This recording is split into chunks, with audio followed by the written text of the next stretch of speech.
This week on the podcast, we welcome back author Rob Henderson. In some ways, like dwelling on victimhood is almost a luxury. If you're actually in those experiences, it's just too debilitating to suddenly like concentrate on your misfortunes and think about how bad things are. It's more about like, okay, this thing happened. How do we survive till tomorrow, till next week? What do we have to do? And it's funny, like it wasn't until after I had more or less totally escaped from those situations. And by the time, I got to Yale, which maybe we can discuss later, it was just like, that was when people started to talk about this idea of victimhood. But if you go to if you go to these towns, if you go to these places where there's a lot of poverty and dysfunction and chaos and what have you, like no one's talking about, how hard things are or how victimized they are.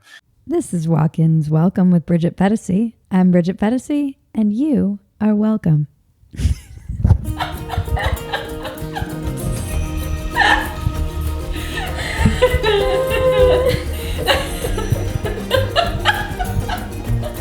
You know the drill. Please subscribe, rate, comment, share, reach out, tell your friends, send smoke signals, whatever. We love your feedback and we want to hear from you. If you like our work and want to support us, the best way to do that is join Phetasy.com. You'll get access to behind-the-scenes content, outtakes, discounts on merch, and the ability to submit questions for some of our upcoming guests. Support your favorite scrappy little internet heroes at Phetasy.com. Walk-Ins Welcome is brought to you by Patriot Gold. Call 888-614-9238 for a free investor guide today. Okay, I'm with Rob Henderson back on the podcast. Welcome back to Walk-Ins. Welcome, Rob. Hey, Bridget, great to be here. So good to have you. I am so excited because the last time you were on, you were talking about how you were finishing up your memoir and kind of wanted to save a lot of things for when your memoir came out, and now it is out. And I definitely like read every word of it.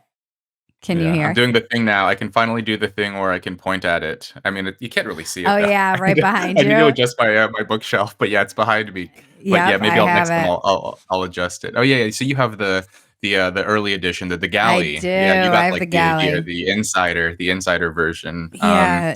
And I read, I couldn't put it down, honestly, because you're so impressive as a thinker and a person. And when you do hear your story, and I appreciate that it didn't feel like exploitative to me. It didn't feel like you were trying to kind of, I don't know, as somebody who's been through a lot of stuff myself, I definitely could read between some of the lines in terms of just how well you handled talking about a lot of the stuff that happened in your life. Yeah, I mean, it was a difficult process to go through all of that again. I didn't realize how difficult it would be. I might have mentioned this the last time we spoke, but if I had known in advance what it was going to be like, I don't know that I would have agreed to write it. And so, yeah, just returning to those moments, resurfacing the old memories. And, after I signed the deal in, what was this, 2020, when I agreed to write this, and then I suddenly just like hit this kind of like writer's paralysis, writer's block or something when I realized what I actually had to do. And, the more I thought about it and spoke with other authors and memoirists and people that, the best way to do this would be to just return to each of those periods of my life, the most sort of vivid and impactful moments that I had experienced, and recreate them the best I could through the perspective of myself at each age. So, I talk about the foster homes when I'm a kid, when I'm 7. I talk about the divorce and, all the drama when I'm 9, and, being our home being foreclosed when I was 16, and, on and on all the way through at each stage, and what it was like for me and my friends. And yeah, it was really tough. And yeah, I didn't want this to be like like a pity memoir. I think I even write in the book somewhere, I don't want sympathy.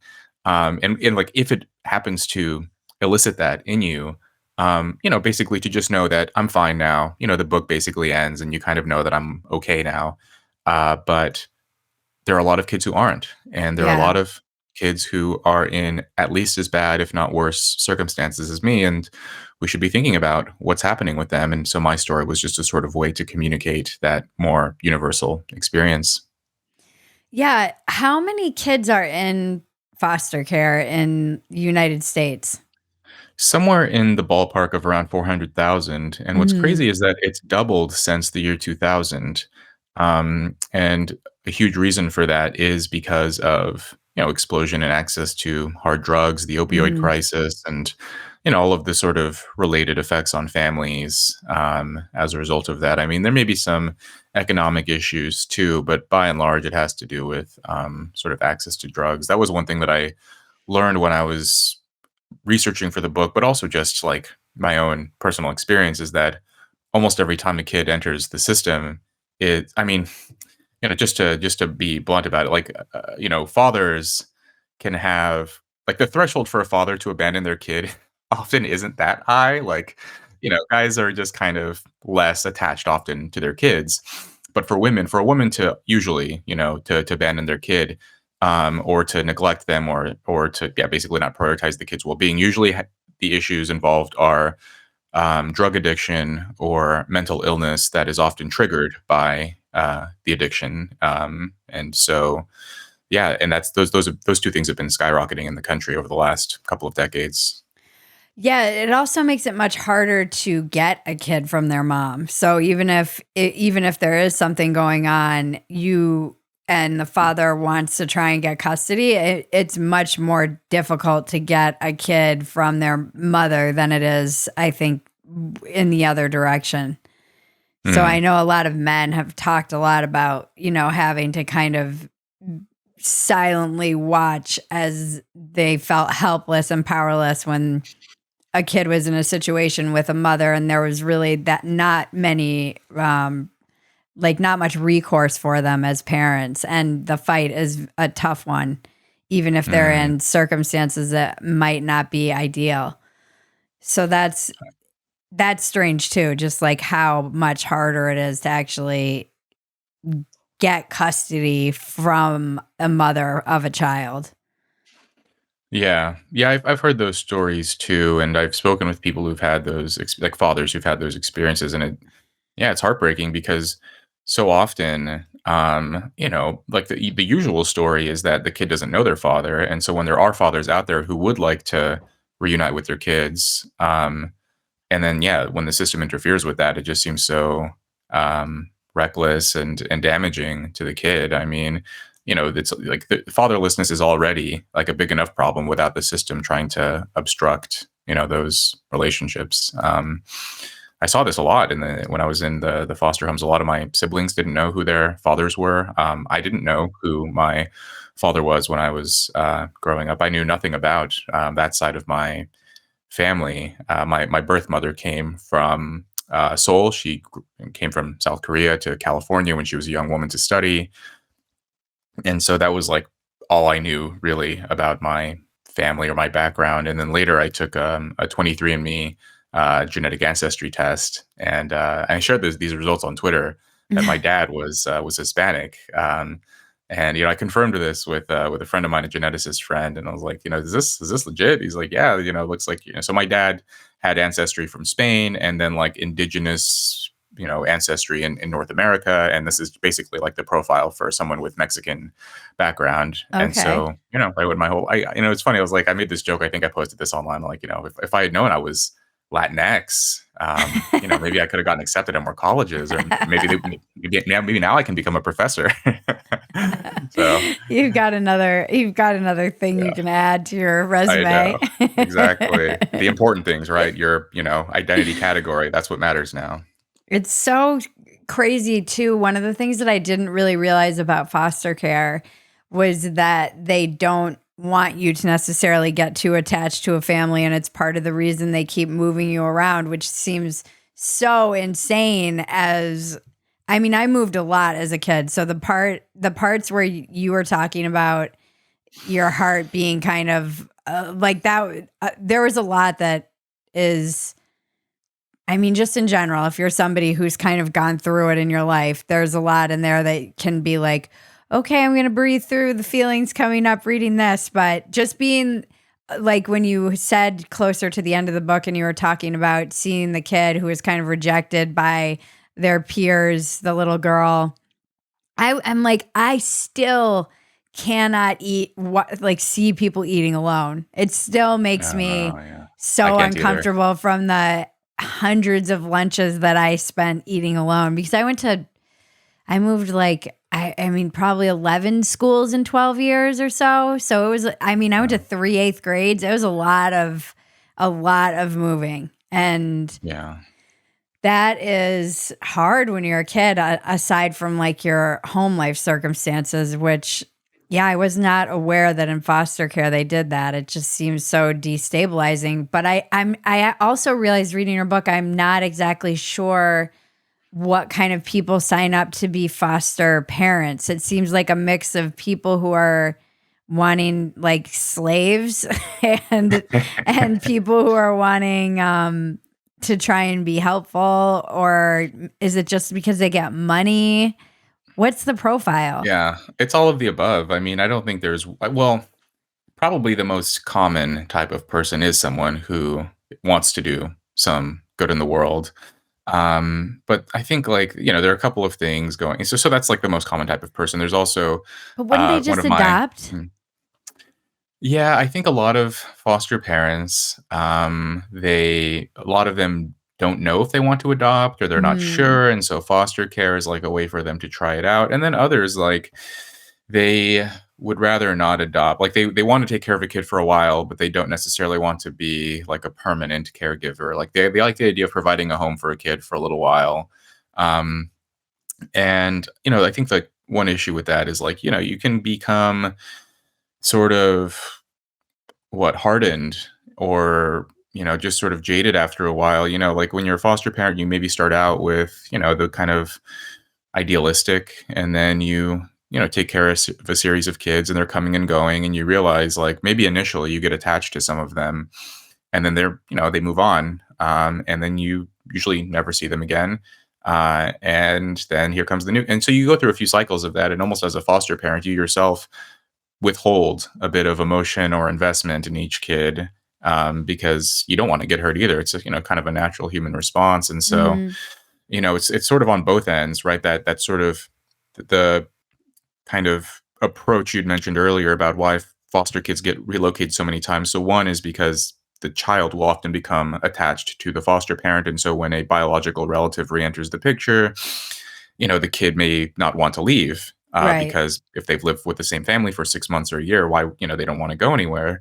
But then this also creates issues with the foster parents because then they become unwilling themselves to let go of the kid, and then there can be custody disputes and battles and courtroom. So it can become difficult on both sides, for the foster parent and for the foster kid. And so yeah, it's like a very imperfect situation. And then yeah, of course, like I think this is a small percentage, but those people exist. People who will take 8 or 10 kids or more. And, you get a certain stipend for each kid you take care of. And so, the more kids you can stuff into your duplex or your apartment, the better. And, if you can find ways to sort of cut corners or, give the kids secondhand clothes or hand me downs, you can find ways to actually profit from that system too. And Hmm. then, yeah, one of my foster parents, it was the only home I lived in where I was the only kid. Which it's like both of those situations, whether I was in a home with this overabundance of kids, was that came with its own difficulties, but then when I was Hmm. alone, that was also hard because I felt so lonely all the time, and I was used to being around kids. Like I kind of liked the chaos and the drama Yeah. of being in a home with a bunch of kids, and then to be the only kid with this like kind of cold austere woman was also not really nice. And so, yeah, this is like it's just there's no optimal solution, I think. I mean, I hope one message of the book that I try to communicate is like, the main goal should be at a certain point to reduce the number of kids who enter care in the first place. We should do what we can for the kids in the system, but also you sort of rethink like, why are these kids landing in these homes? What's going on with their families? What's going on with the parents? And to think about that too. Because yeah, like it's the foster system is the other thing is like it's overburdened. Right. I recently read that LA might be the worst, in terms of like overabundance of kids and a scarcity of foster parents. And so, the system kind of will, short of like outright abuse, if like a foster parent is offering like a cot in the home, like that's good enough, as far as the Right. system is concerned, because where else is that kid going to go? And so the threshold as far as what qualifies as like an adequate foster parent is not always so high. Right. Gold has soared past $2,000 an ounce, guys. Wars in Israel and Ukraine and rate cuts on the table are fueling gold's meteoric rise. There's a direct correlation to the national debt and price of gold. In 2020, the US debt was $23 trillion and gold was $1,500 an ounce. In 2023, the debt is 33 trillion, numbers you cannot even get your mind around, and gold is over $2,000 an ounce. Donald Trump warned the US dollar no longer being the world standard will be our greatest defeat in 200 years. Call the proud Americans of the Patriot Gold Group today before it's too late. Mention Bridget Phetasy, and you'll always get best-in-class service from Patriots protecting Patriots. Patriot Gold Group has a no-fee-for-life IRA, where your IRA or 401k can be in physical gold and silver, and you may be eligible for the no-fee-for-life IRA on qualifying rollovers. Call 888-614-9238 for a free investor guide today. Patriot Gold Group is Consumer Affairs top-rated gold IRA dealer 7 years in a row. Call 888-614-9238. Mention Bridget Phetasy. Can I ask you a question that's more just about the book writing process? How do they fact check a memoir? Yeah. So I went through the book with a team, like my publisher's legal team, and I mean, it was like, well, there were a couple of funny things about it. So first, like, there wasn't a lot of like, I don't know, like when you say fact checking, like they weren't going through documents or like they weren't like scouring. I mean, it's funny. Like I told them I have a file with my notes from my social worker and foster, like basically all of the people involved in the foster care system. My adoptive mother later gave me this file full of reports from forensic psychologists and doctors and teachers. Even like I even had reports from like my elementary school teachers. Mm-hmm. And I wrote a little bit about this stuff in the book, and they didn't even ask for like, okay, I guess Yeah. they trust me. But one thing that was funny about that process was like they were very. I think what they care about is not getting sued. That's the Right. main thing. And so they would ask me questions about like, okay, this person in the book, like, is that their real name? And I would say no. Like I knew enough to like not use people's real names. And then they're like, these details, like how close to reality is it? And I'm like, Right. that's like reality. And they were like, could we maybe change the town or could we maybe change one characteristic? Because they don't want like people to sue them for whatever. What is Right. it, like libel or defamation or Right. whatever? Right. And so what I came to realize is that like it's actually like lying is not the main issue. It's actually telling the truth. Right. Right? Right. Because if I'm like saying, if I say this guy, this guy John, and I start describing him like I'm telling the truth, they get worried about that. So I have to change his name and all these things. Like it was a very strange thing because that's what I was thinking at first was like they're gonna check and like I hope I have all my ducks in a row. I'm double checking the documents that I have. I asked my adoptive mom and my sister and other people in my life, like, how do you remember this? I'm trying to get all the facts right.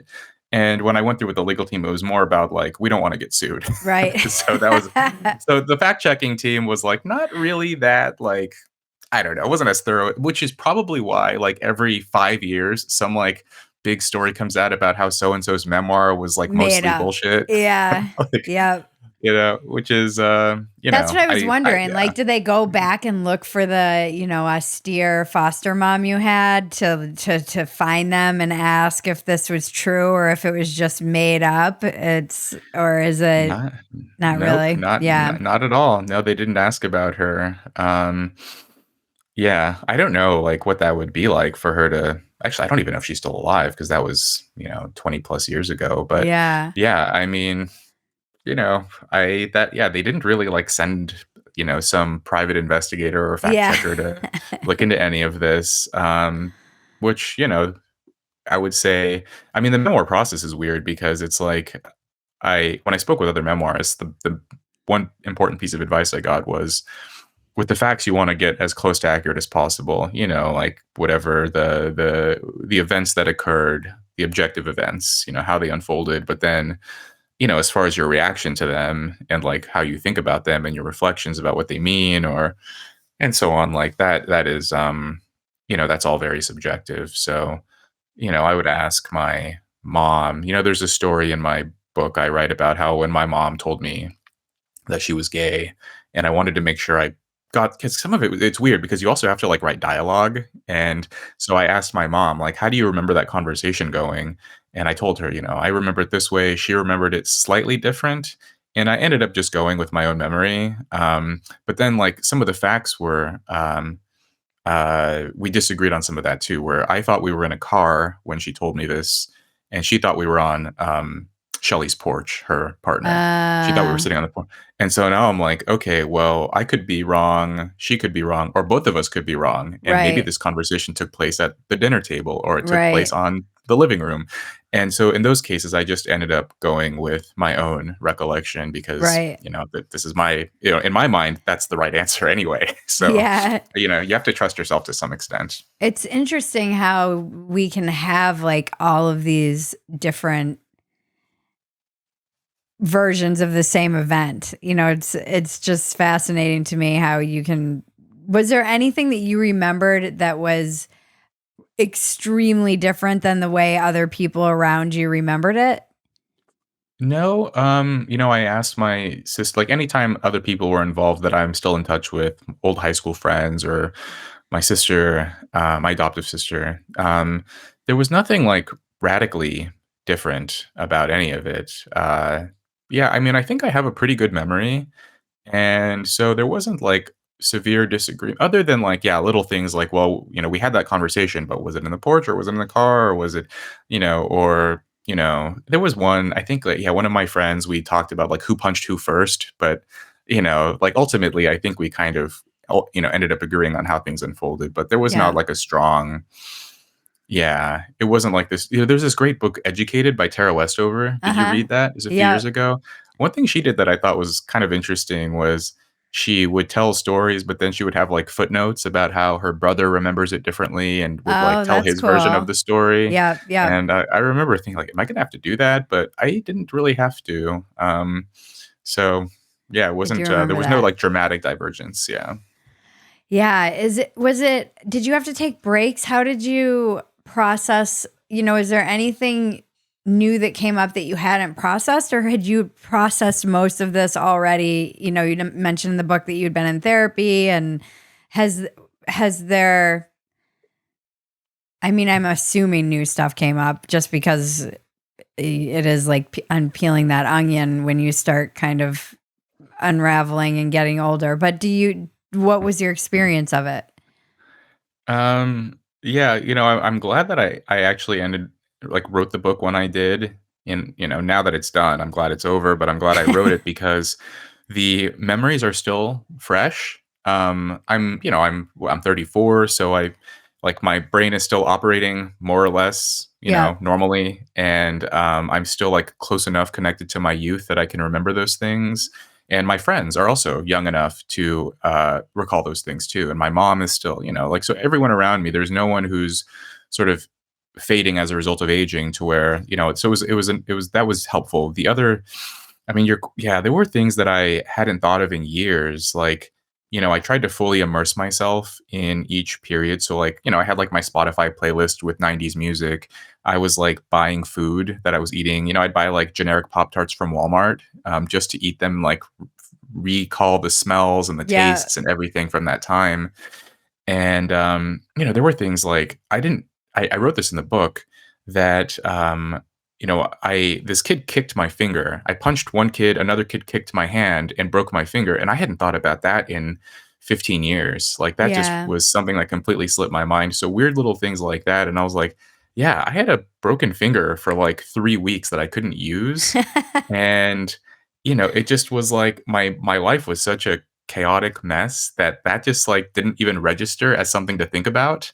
Um, and then later, I'm like thinking about it. There would be times where I'd like bolt awake in the middle of the night because I'd have a dream and it would remind me of something, and I'd write it down. And so, yeah, there were a few periods like that. The hardest chapters to write were the first one was the hardest, I think. But yeah, those early chapters were tough because those are like the periods when you feel the most vulnerable, early childhood, when you have no control, no power. Every aspect of life is controlled by a foster parent or a social worker or a teacher, an adult of some kind. And I just remember feeling like by the time, I mean, when I talk about these memories from like 3, 4, 5 years old, it's mostly just sort of sensory and observational. And then by the time I'm reaching like 7 years old and sort of like come online mentally and I like start to have thoughts and have a bit of like interiority and reflection, just like the feeling of utter loneliness was Mm-hmm. hard to like recapture that and to think about it. But yeah, it was hard. And then also just what shocked me was the amount of anger that I had later. Like my teenage years was just like uh, yeah, I'm realizing just how different I was back then and how much like impulsiveness and rage and um, confusion and like also like that sort of that competitive thing that I had with my friends too, like all of Mm-hmm. that stuff. It's just like unrecognizable to me now. So yeah, like resurfacing all of those memories that was hard, but then the feelings associated with them that might have been the harder part actually.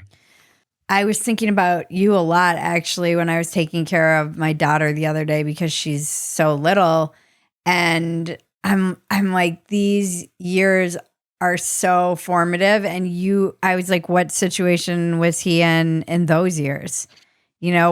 What did anyone come when you were crying? Like the little things that she she has the benefit of having two parents who are loving and present. um that alone creates, and I see it even today, like when we go to the little gym place, like she's got this sense of confidence, she can run away, and that, I think, some of it she was born with, but some of it is just being securely attached. Hmm, And hmm. I know that through my own working through stuff, that those things, like, I don't know how you'd even begin to like heal or deal with that stuff. The I don't know. What did Yeah. you did you even go there in your mind, or did you just not really? Have you thought about those things? Yeah, I mean, yeah, I have like flashbulb memories with my birth mother of like, we were homeless and we lived in a car and then, before we lived in this slum apartment in LA. And so yeah, I have these and like I don't know, yeah, I don't really feel any like warmth or attachment to her, but I must have been attempting to have that because the memory that I open the book with when I'm in my mother's lap and the police are there and they're trying to separate us, like I'm clearly like, this is like instinctive for kids, right? Like people talk a lot about the maternal instinct and how mothers have this instinct to be attached to their kid, but kids have that instinct too, to like be connected to their caregivers. And even if their parents are, not in a position to take care of them, like they still, want that and crave that. And so, yeah, it was hard. To think about those things and to realize like it's probably to some extent, like I talk in the book about like issues with addiction and with depression and like with my having issues with temper and like maybe some of that was built in, but then I think a lot of it too was also just those formative years. Developmental psychologists call that the first 5 to 7 years of life, the critical period or the sensitive period, this sort of important developmental window in a person's life where they're especially responsive to environmental inputs from parenting, from environment, from interactions with social beings around them that can sort of set up their own internal model for how the world works or how much to trust people or what to expect. And so, it's funny, I took that like the 23andMe test. It also reports like genetic propensity for various traits and afflictions and so on. And one thing I was curious about was the depression question, because it's something that's sort of been a part of my life on and off since probably since my teenage years. And Mm-hmm. according to this 23andMe, I have like an average propensity for it. And like I could imagine, like before receiving those results, it would make sense. Oh, maybe you just had a genetic propensity for it, and that's why you feel it. But I think this could be, one data point, of course, but it could be, basically supports this idea that, even if you don't have a genetic predisposition, if you have a really unstable and difficult early life, that, yeah, this will sort of affect your emotional wiring and your system and all of those things too. Yeah. That was something that really struck me in your book too, is talking about what you were just explaining, how there's this desire to kind of protect your parents as well, or your caregiver.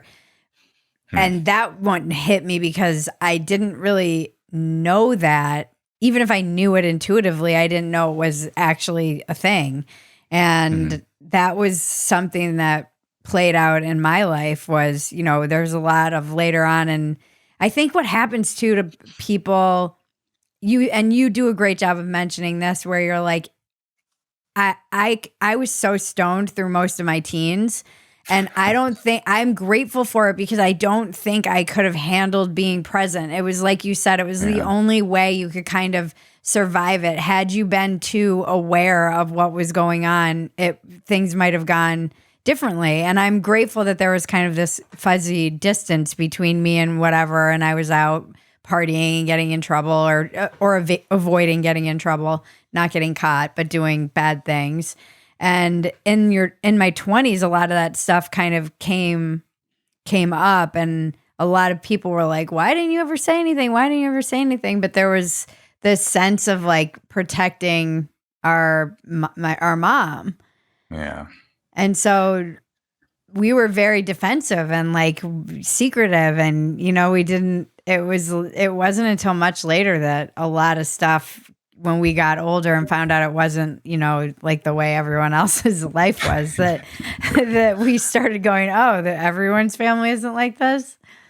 Yeah. Yeah, I like, even now I feel that, like, my adoptive mom, she's read parts of it, and like, I can tell she's not always thrilled Yeah.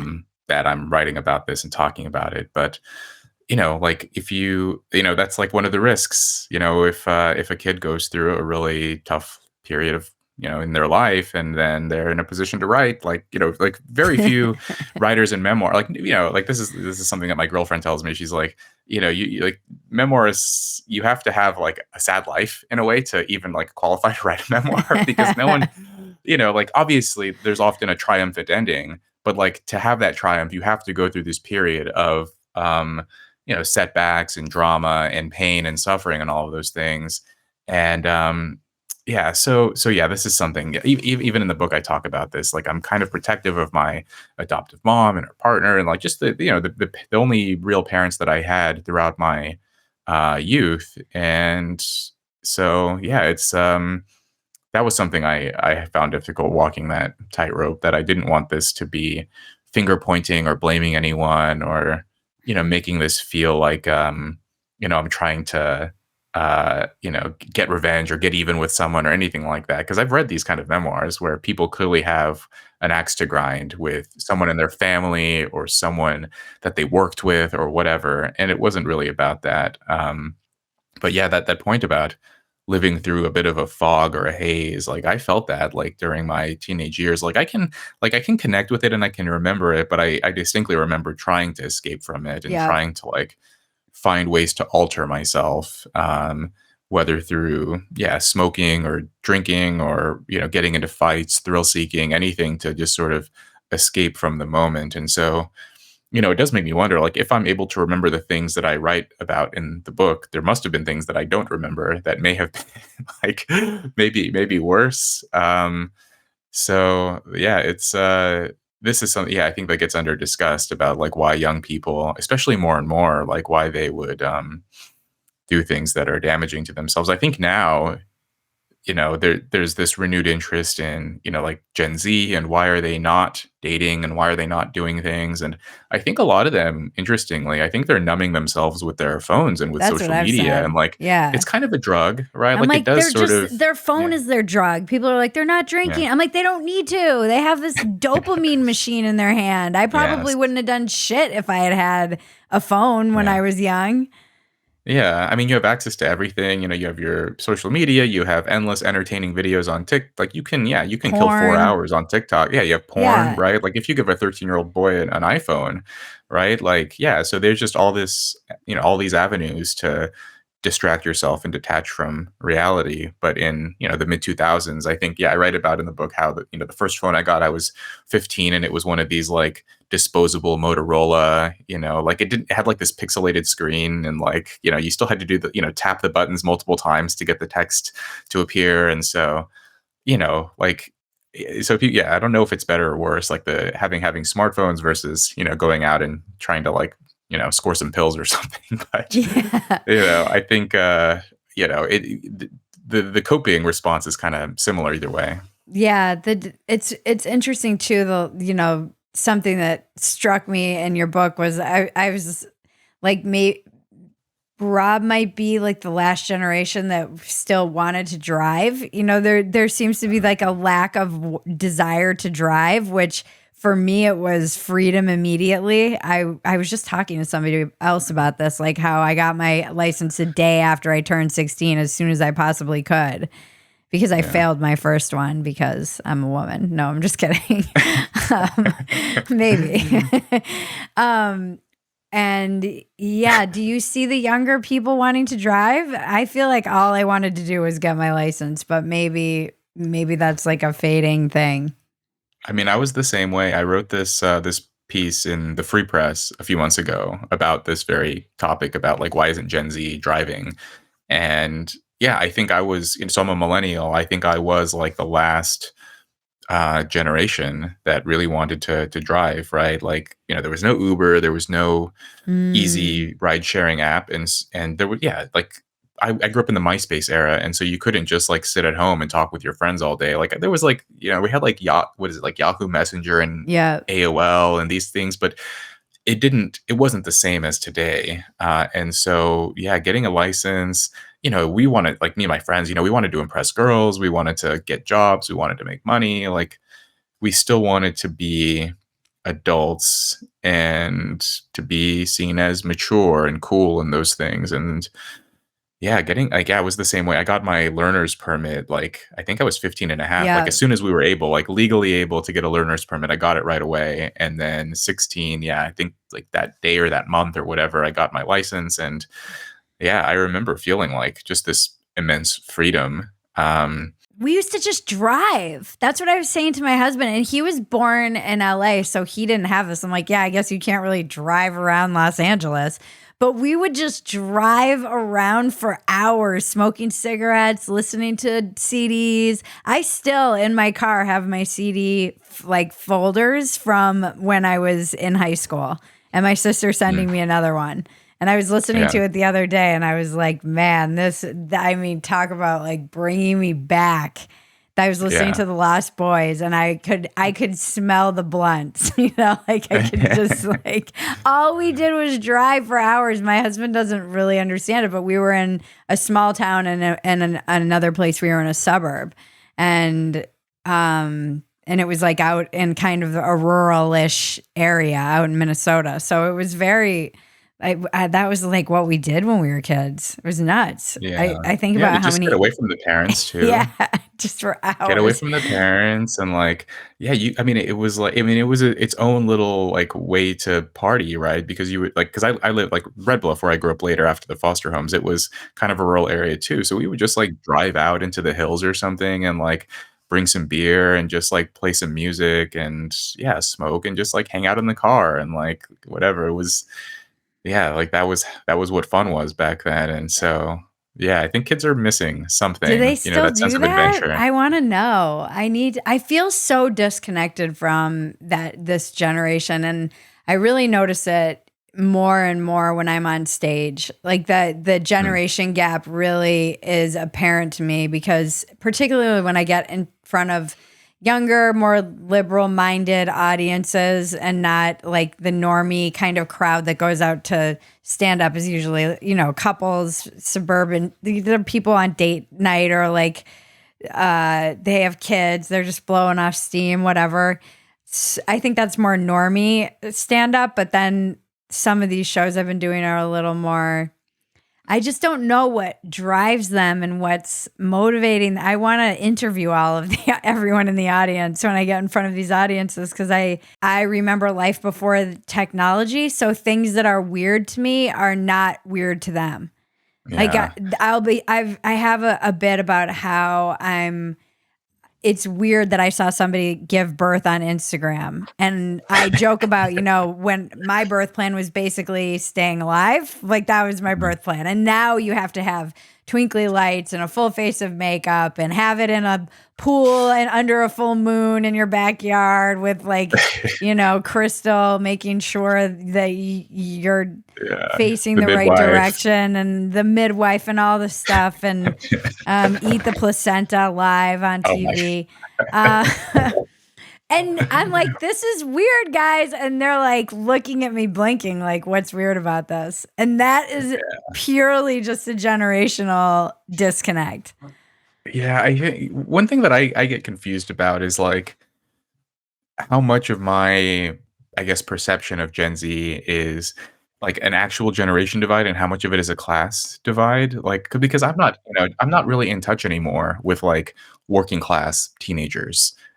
Most of the young people I see are like college students or people at universities or people, just like those are the people I'm around now. And of course, they're going to have a different experience. I think even in 2007, when I was growing up, the college students were very different than the guys that I was hanging out with. So yeah, I wonder about this. Like, are people in sort of more rural, more like rustic working class areas, are they still like, are 16-year-olds still trying to drive cars and getting part-time jobs and still dating and doing these things? I would say like my guess is probably more so than like middle or upper middle class kids. But they have smartphones too. They have the internet too, and they're watching Instagram and TikTok like everyone else. So there's probably still, like generation and class divides there. Um, because I think, yeah, I remember even when I was a kid, like we still had dial up this was in the mid 2000s, but I talked to other Mhm. people who grew up in that era and they were like, oh, yeah, we had, what was it like DSL? We had high speed internet in the mid Mhm. 2000s. And I'm like, "Oh, well, I didn't." So I think there's a little bit of that divide that still exists along class lines too. Yeah.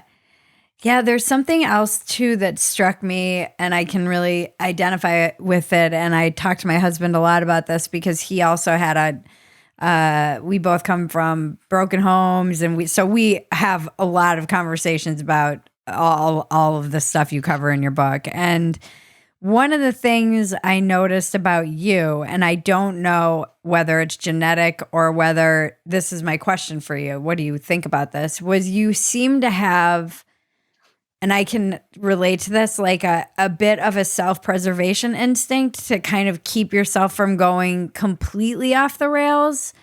I was Hmm. surrounded by people who went really off the rails and were a lot more out of control. I did drugs, but I was always like a bit of a fraidy cat. I did them kind of not responsibly, but like I didn't like mixing and matching. And I had girlfriends who were like, give it all to me. And were just kind of bonkers. What do Yeah. you think Um, about that? Is that something that's like, my therapist and I have talked about this too. Like I could kind of walk right up to the edge and pull myself back, but I mean, I still I ended think up I, in yeah. rehab, but yeah, I Yeah. probably should have ended up dead.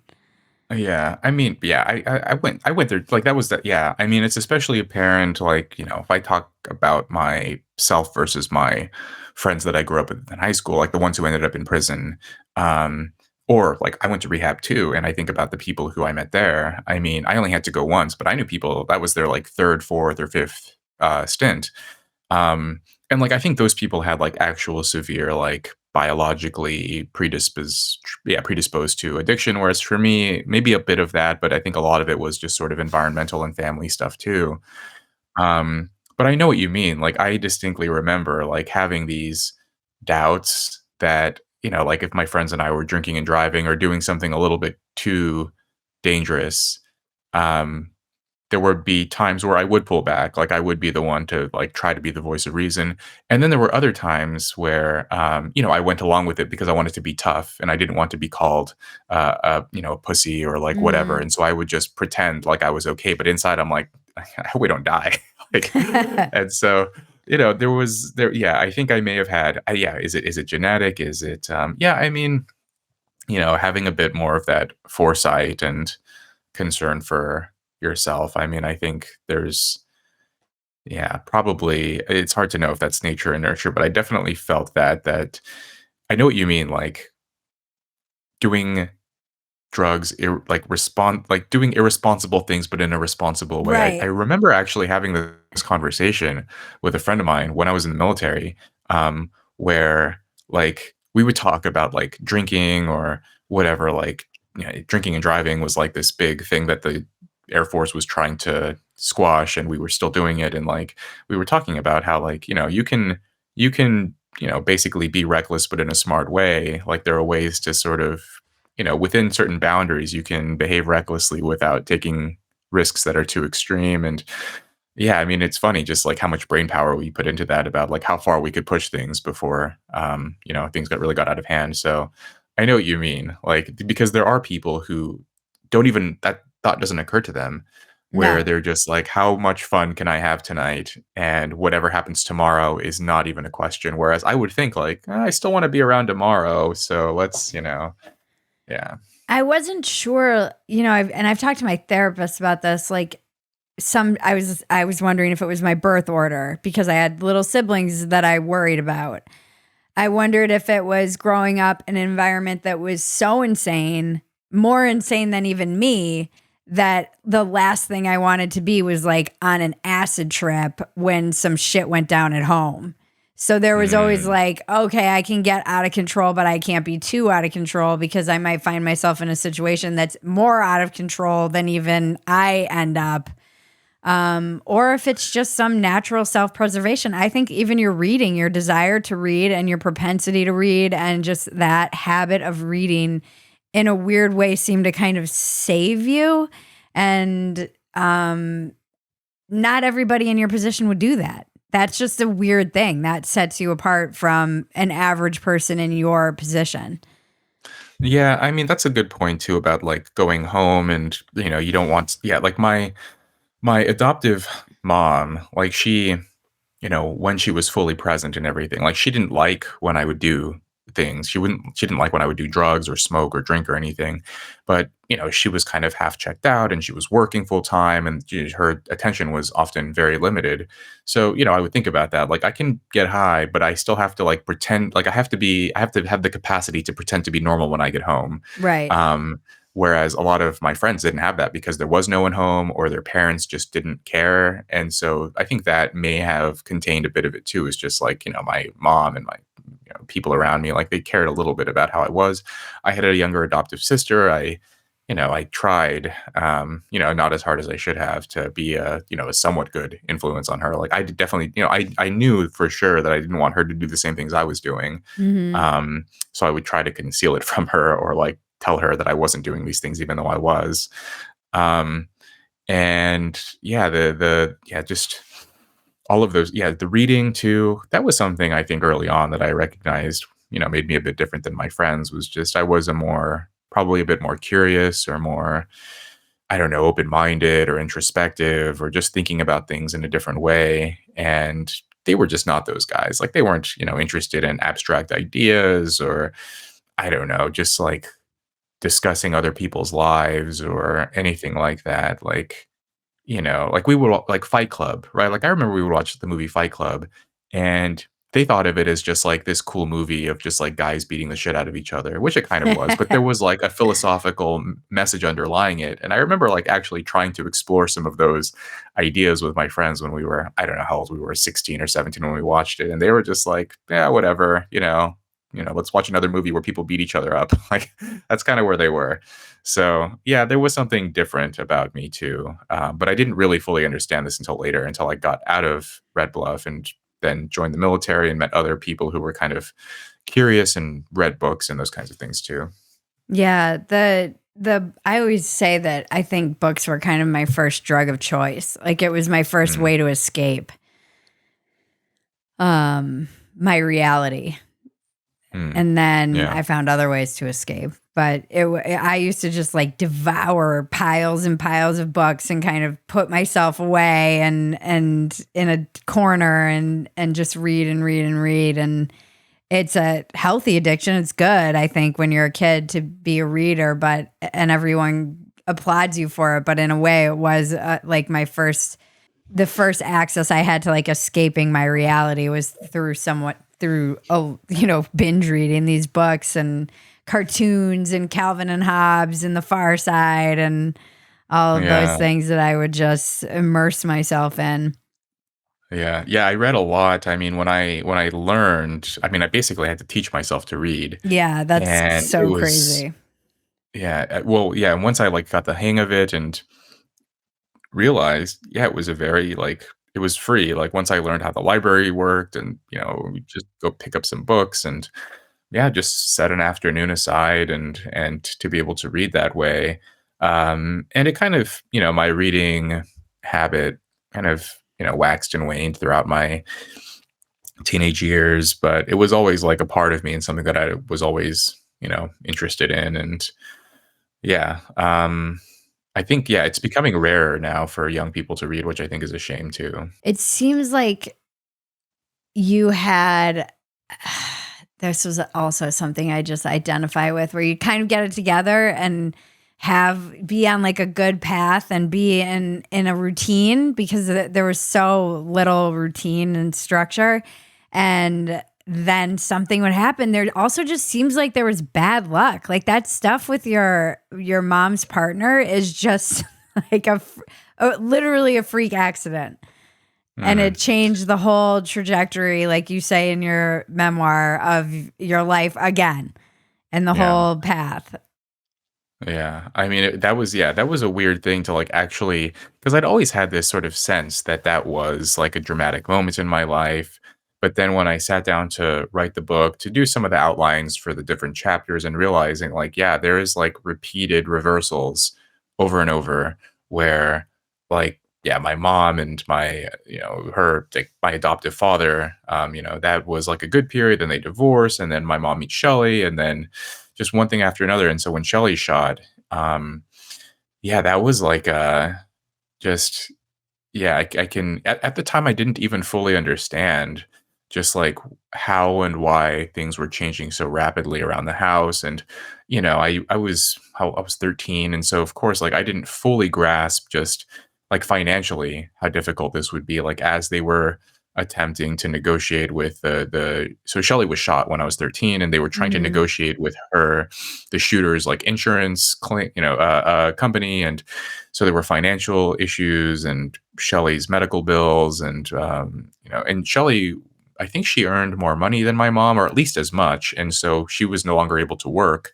And my mom had to take time off of work to help care for Shelly. And so just financially, emotionally, everything. Um, and, so yeah, I didn't think of this in a conscious way, but I was reacting to all of those feelings and all the difficulties around me by, yeah, just retreating into drugs or whatever vandalism and all the other things my friends and I were getting into. Yeah, it seems like So such a just. I think Sam Harris talks a lot about moral luck. This idea of like, oh, many of us will drive and look down at our phone, and then just so for some person he hits a kid, or like it could happen to anyone, but we'll be like, oh, look at them, and there's that sense of like somewhat when I was reading it, just like, are you fucking kidding me? Like, come on. That part of the book to me was so um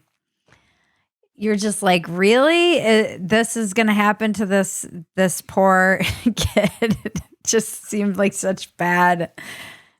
You were kind of yeah. finally gotten on a good track, it seemed. You know, you were doing martial Yeah. arts and had some stability and were doing well in school and your grades were good, and then there Yeah. was this, like you said, reversal. And that's just also life. And what I love about the book is like so many of these most of these circumstances were out of your control. And we live in a culture now, you don't present as like a victim at all. You are, in many instances, a victim of many circumstances which are out of your control completely. And I don't feel like there's, which is why I think your memoir is so important. I don't think there's enough stories right now being told to young people that you don't have to be defined by circumstances that you are a victim of. Yeah, I think that's right.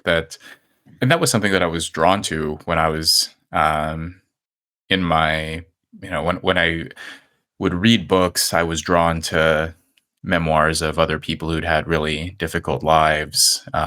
This book Black Boy by Richard Wright. Just this sort of this well, he grew up in the South, all the racism he faced there, then later in Chicago, and that book. And This Boy's Life by Tobias Wolff, where he had this kind of semi-abusive stepfather, and like all of these kinds of books were like, oh, these kids too, these people are in these horrible circumstances, and they find ways to rise above it or to survive, and then later to flourish. And at the time, I couldn't have told you that was why I was drawn to those books, but in hindsight, I think it's pretty obvious. Like I was Right. drawn to them for that reason. But when I was going through those experiences myself, I mean, yeah, I think, like, in some ways, like, dwelling on victimhood is almost a luxury, where, if you're actually in those experiences, you like, it's just too debilitating to suddenly, like, concentrate on your misfortunes and think about how bad things are. It's more about, like, "Okay, this thing happened. How do we survive till tomorrow, till next week? What do we have to do?" And, at a certain point, yeah, I just realized, like, what can I do to actually improve my life instead of day-to-day survival? Like, what does it look like? Like, how would I improve things for myself? And that was one of the reasons why I left for the military. But yeah, it was, it's funny. Like, it wasn't until after I had more or less totally escaped from those situations, and by the time I got to Yale, which maybe we can discuss later, it was just like that was when people started to talk about this idea of victimhood. But if you go to if you go to these towns, if you go to these places where there's a lot of poverty and dysfunction and chaos and what have you, like no one's talking about, how hard things are, or, how much how victimized they are. Um, I really just wanted to, make it, and to work hard and to survive and to focus on those things. There was a story I tell in my book about how I was working. So I had this job as a busboy and a dishwasher at this restaurant, and I got this other job that paid a little bit more as a bag boy at a grocery store. And I was nervous about, telling my manager at the restaurant, "Hey, I'm going to put in my 2 weeks notice, and I got this other job." And he told me, basically, like, I'm proud of you that you got this other job because you're earning more money. It's like not, washing dishes is like basically the bottom for like Yeah. any job. And so it's nice that you're sort of stepping up, ahead. And I could easily imagine, someone, some, very highly educated sociologist or a journalist, or just someone who's, thinks in terms of systems and structures and broad scale aggregate statistics, who says, like, you didn't really do anything here. All you did was go from one low paying job to another. And, don't fool yourself. This is just, you're part of a pattern of dead end jobs, and statistically you're just going to be unlikely to make it. Um, and I'm glad I didn't hear those kinds of messages. Instead, I heard from my restaurant manager, this guy who had been in prison and had basically found a way to remake his own life.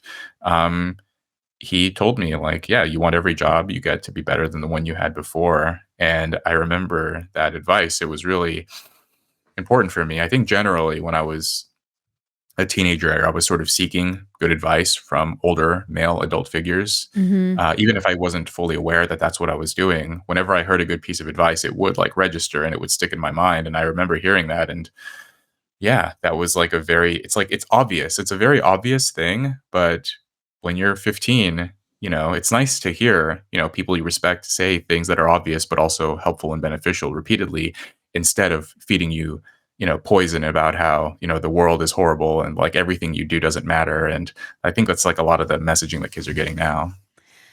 Yeah, a lot of it's interesting. I was watching this, and I want to write about this somehow. I was watching the Supermodels documentary on Apple Plus, and I feel like there's been some weird psyops that told women that these women made them insecure. And I was talking to my sister, and I'm like, did these women make you feel like insecure about your body, or do you have like some internal? And she was like, no, because my experience of those women at the time was just that they represented feminine power to me. I Hmm. didn't know you could be that powerful as a woman and that they had access. I never felt like, oh, boo hoo, I'm never going to be a supermodel. It was just they represented raw female power in a way that was so beautiful and in your face. And I just remember admiring them, and like they were like goddesses, they were just like these goddesses who came down and they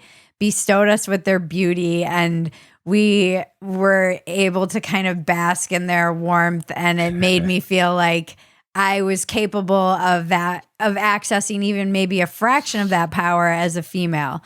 I didn't feel like I'd have to like look at the eating disorder stuff, because I think what's interesting in the documentary, what they kind of allude to, is that then the male designers were getting insecure that these women were more famous than their brand. So it would be like Cindy Crawford wearing X instead of the brand coming before the women, because they became these massive stars in a way that no one had ever really seen in fashion before.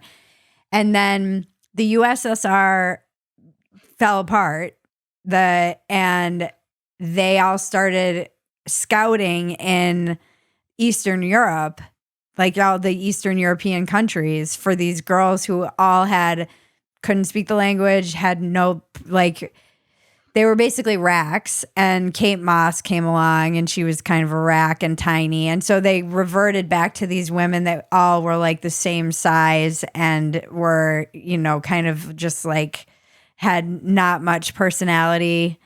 And Interesting. I think that's where a lot of the like anorexia came from, because they were all very skinny. Very And thin, yeah. so I feel like it's like a weird psyops that I've been told, like retroactively, that this is where all the like body image issues came from for women. There was a lot of there was something on Instagram that was going around, and it was Tyra Banks doing her whatever show that is that she does, and there was a woman who came down who's probably like my size. And they were like, this was a plus size model in the 90s. And Tyra Banks is like, what is it like to be a plus size model? And she's like an average woman. So there was some of that. But I think Yeah. that actually came later. I feel like that was more 2000s. So Okay. some of the stuff, I wonder if it is like a weird reframing of it now, where everything is, problematic in this, It feels like, like, yeah, like this idea, because I remember this really interesting seminar that I sat in when I was in college, and this young woman, she was a senior, and she was like this attractive blonde girl. And she basically, like, I don't know how this topic came up, but she started talking about how she doesn't understand why this movie Legally Blonde is suddenly problematic about like whatever gender stereotypes and, the whatever, like, mocking women and whatever. But what this girl said was interesting, where she said that actually, when I was growing up, the messaging that I received was like, oh, if you're like a blonde, they're all the blonde jokes. Blonde jokes used to be really yeah, popular. you're an And idiot. she would, yeah. And she thought like, oh, like maybe I'm not smart. And then she saw Legally Blonde, and actually, I'll confess I haven't seen the movie, but apparently Reese Witherspoon is actually really smart in this Yeah. movie. And she kind of showed that, oh, you can be a pretty blonde woman and be smart. And this movie was actually this message of female empowerment for pretty blonde girls, that they can be Mm, smart too. And for its time, I guess it was like forward thinking and cool and progressive. And now, what, 20 plus years later, it somehow, I guess, like there was a period in like 2016 or 2017 where it became problematic. And everything gets problematized. Like the things that were progressive 15 years ago or 20 years ago, some new up and coming writer decides to take it down and talk about how it's actually not good, or how it's actually, yeah, it just seems like unhelpful in a lot of ways, where we're constantly tearing things down instead of trying to find like the value in yeah. a lot of things. Like even the pop culture references I make in my book, I can imagine someone will pick them out and say why they're bad. But at the time, I remember, a lot of the movies and the music and stuff that we listened to was actually, it was either like a form of escapism, and in some cases, it was actually helpful. And more and more, like as kids spend less time with their families, they are getting more and more cultural messaging from the media, from pop culture. I mean, back then when I was a kid, it was like movies and television shows and music, but today it's like podcasts and TikTok and YouTube and like, these things, I think, yeah, all of those influences are taking on greater and greater importance. That's what made your book so impactful to me. And I heard your theory of luxury beliefs, which in this column that I was just finished writing for Spectator, about how I too had a different path into being like a quote unquote media personality because I didn't go to college and I still haven't received a degree. And I always feel like an outsider because of that. I've been to many of these like New York intelligentsia, like cocktail parties, and hearing your whole story leading up to you going to Yale on the heels of being in the military, all that you'd been through, and then like being at Yale with these kids protesting, and it was, I didn't realize it was during the time that that professor's wife was getting canceled. Oh Nicholas, yeah. what's his name? Nicholas Christakis. Yeah. Christakis, yes. I did not realize you were there at that exact time. I mean, what Yeah. banana town that must have been for you. It was wild. I mean, that was so, we spoke before about getting the facts right. I sent that chapter, or those two chapters, I think it was, to Nicholas, and yeah, he gave me some really useful notes about like the facts of what happened so that I could correct them, because there were a couple of things that I just gave my impression of what was occurring on campus, but he actually gave me some feedback and said this is actually what was going on. And so yeah, I mean, I know him and I know his wife now, and they're good people. And it just makes me even angrier when I think about like how they were treated by the students, by the administration, by a lot of the other faculty at Yale. So this was 2015, my first semester at Yale. I got out of the Air Force in August and started classes in September. Um, and then in October, like literally like 8 weeks, less than 8 weeks after I left the military, like suddenly there's this huge campus eruption. Like the short version is like the Yale. So this was October. The Yale administration sent out this campus-wide email saying, don't, be careful about cultural appropriation and don't wear offensive costumes. And so then in response, Nicholas's wife, Erica Kristock. So he was what they used to call these masters and associate masters of the college. These were kind of like the people who oversaw the college and these residential colleges on the at Yale. And so she wrote us an email to just her students in her own little residential college on campus, basically saying like, do we really need the administration telling us what costumes we're allowed to wear or what we're not allowed to wear? Like, we're all adults. I trust you're all adults. If you wear costumes and you don't like them, you all can talk to each other and just handle it. We don't need like bureaucracy interfering in something as ridiculous as Halloween costumes. Yeah. And in response, like hundreds of students started protesting and marching around campus, calling her a racist, saying that she was endangering them and that they didn't feel safe on campus, and how this was So weird. emblematic of like the systemic racism that this legacy of racism that has existed at Yale for whatever generations, and and then it turned into emblematic of racism in America as a whole. And it was just this very like this innocuous email defending freedom of expression and treating students like adults. And then they were calling for her to be fired. And then there was those famous viral videos of the students shouting at Nicholas Christakis in the courtyard of their college. And it was just a very like it was bizarre in and of itself, like just objectively. But for me, it Yeah. was even more bizarre because like I had come from like all of these different situations, these different environments, and um, suddenly I'm in like one of the world's richest universities, surrounded by the sons and daughters of millionaires, saying they felt unsafe because a professor wrote an email.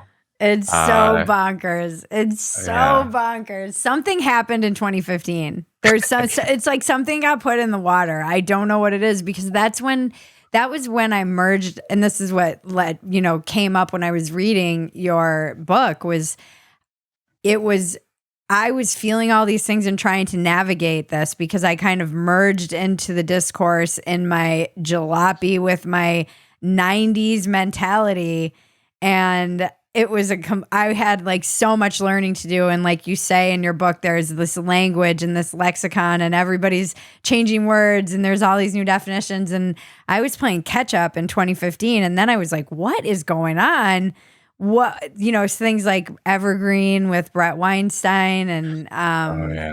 then this and the Yale thing I remember seeing. And so I had just entered into like being very online and had no idea what was going on. And when I read about I think was it the New York Post that the luxury beliefs came out first? So Yes, that that's right. it was 2019, right? Around then. Yep. Yep. So that was 2019. when that was like a revelation for me, because I had been doing my podcast. I had been talking to people who had been canceled. I was a working class person who was playing catch up with the rest of America, going like, what the F is going on? And how did this become so like everywhere, on campuses? And it was ubiquitous. And I think the millennials aged out of the campuses and took all of this stuff with them. Oh, So interesting. suddenly I it think, was like in HR departments and marketing campaigns, and they just got older and brought it, and it became this thing you couldn't escape. And I felt very confused by it, and that concept of luxury beliefs helped me understand so much about how this took hold. yeah. I think it was Yeah, like, I was just like, how? I saw what was going on, but I'm like, how, why, and how is this happening? It's so strange to me. And I think then, Trump getting the election oh yeah. and winning really just, it confirmed all of this kind of paranoid belief about we live in this colonial, oppressor, cis heteronormative, structurally oppressed, systemically racist society. Yeah. Well, yeah. I mean, it's weird because like Trump was, he was both a cause and a consequence, I think, of a lot of those movements and the sort of political atmosphere of these elite institutions. And, at the time I had no, like, I didn't even follow politics really. Like, it just wasn't on my radar. Like, this is sort of borne out by sociological and ethnographic data, but also just my personal experience. Like, no one talked politics really when I was growing up. Like, like we didn't have cable. No one watched whatever Daily Show or CNN or Fox or these just like, it's just not a common topic of conversation. It's like the more you ascend the class ladder, the more people follow current events and media and track what's going on in the world. And you have to have an informed, like being informed is a class marker, Mm. having an opinion on things. Um, and, this just was not something that I was familiar with. And so, yeah, 2015, it was like at this point, I'm, maybe I'm overstating it, but I do think like I was kind of there. Like I had like a front row seat to like the birth of what people now call wokeness. Like no one was Right. saying woke in 2015. I think by I 2016, think I was. 2017. Oh, were you? Like I Well, think no, it I was mean, like I had a yeah. T-shirt for a long time that said "You're not woke, you're annoying." It was starting to come out, and then Okay. it became mainstream and I had to take it down because then once I started seeing it on Fox, I was like, okay, now we got to take it Yeah. down. Now it's But gauche, you know? But there yeah, was a period where woke was cool. yeah, And yeah, so 2015, it wasn't there, but like 2016, people started saying it. And yeah, by 2018 or something, it's like Sean Hannity was ranting about wokeness. And so, yeah, we can't talk about it anymore. And so, yeah, it was just a weird period where it was so weird for me that Jonathan Haidt came to campus. So Jonathan Haidt was already aware that something was happening. So this might like I think Haidt kind of tracks this to like 2012, 2013 when he was observing this as a professor at NYU. So he came to Yale in 2015, my first semester, gave this talk. This was before the Christakis event. And so Haidt is talking about the importance of academic freedom and, what the purpose of a university is and all these things. And I'm sitting there listening and like, I was a fan of his work in psychology, just as a psychology professor, I admired his work and I still do.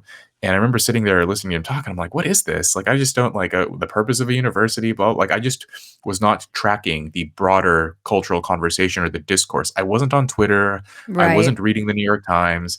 I was just totally bewildered by this whole presentation. And then a few weeks later, the Christakis thing happened. And then just more like all the reaction to Trump and everything. It was just like, oh, like now I understand like this debate about higher education and about free speech and all of these things.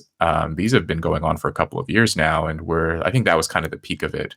And then, yeah, it was just like a crash course. Like I arrived at like a very contentious time Yeah. and I had to learn quickly. It sounds like you had to learn quickly too. Just Well, I like think you go from it's one mindset to another and yeah. yeah, I think it's very I grew up watching Daily Show. I was very liberal, but then I was just surviving and drinking and I was very much just like waiting tables. And your book reminded me that the first time I ever heard the word gendered, I was thinking about it. I'm like, when did I first hear gendered? And I was waiting tables and it was probably 2013 or 2014 around there. And we had a new manager and she was this like kind of young hot shit chick who came out of she came out of more corporate world.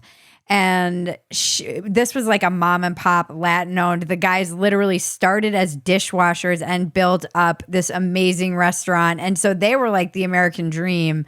And they hired this woman and she came in and we were all sat down and told that we shouldn't use gendered language when we were greeting our tables. And I was like, what does that even mean? And they're like, how you walk up and you say, hey guys.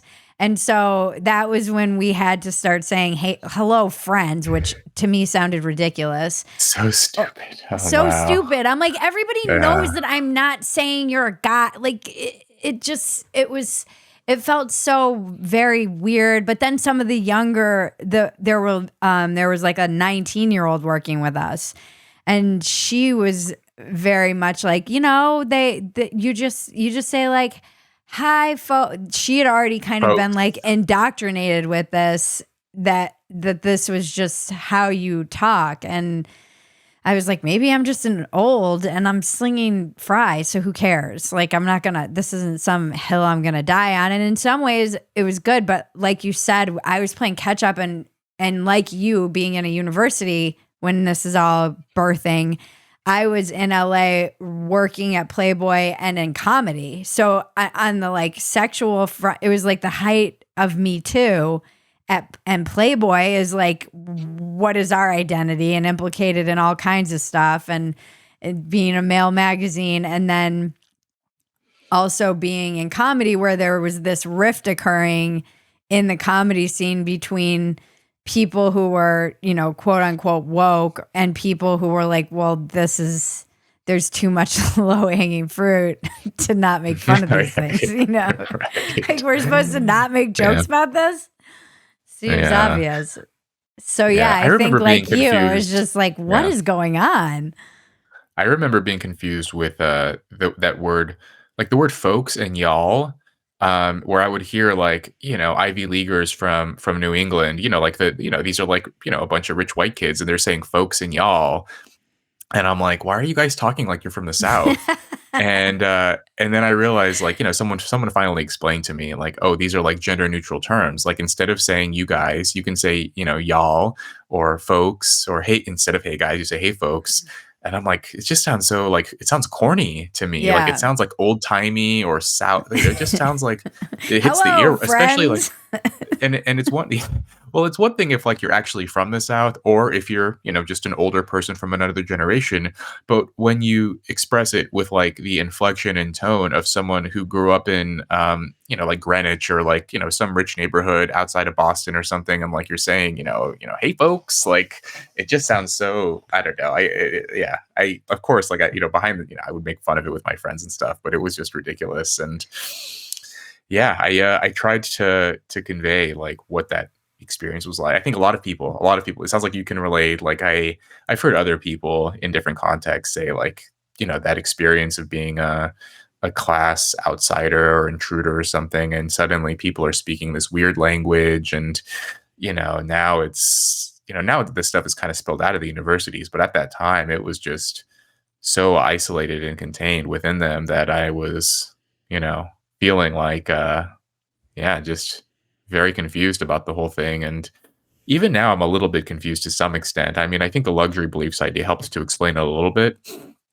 Um, but it still doesn't necessarily explain like why it took on the form that it did, and how it evolved the way that it did. But the luxury beliefs thing, that was like for me, that was like my way of piecing things together. And I think it's been what 5 almost 5 years now since I developed it, and I think it's held up pretty well. And helps to explain sort of things that have happened since then, like the defund the police movement and some of these other things. So yeah, yeah, that was a sort of the coincidences that occurred where I'm on campus while that's happening, while I'm studying psychology, while I'm trying to figure out, how social patterns work. Yeah, all of those things later fed into the luxury beliefs idea. Yeah, I do think it's held up really well. And I quoted Batya Ungar Sargon in my piece that I wrote too, because I think in combination with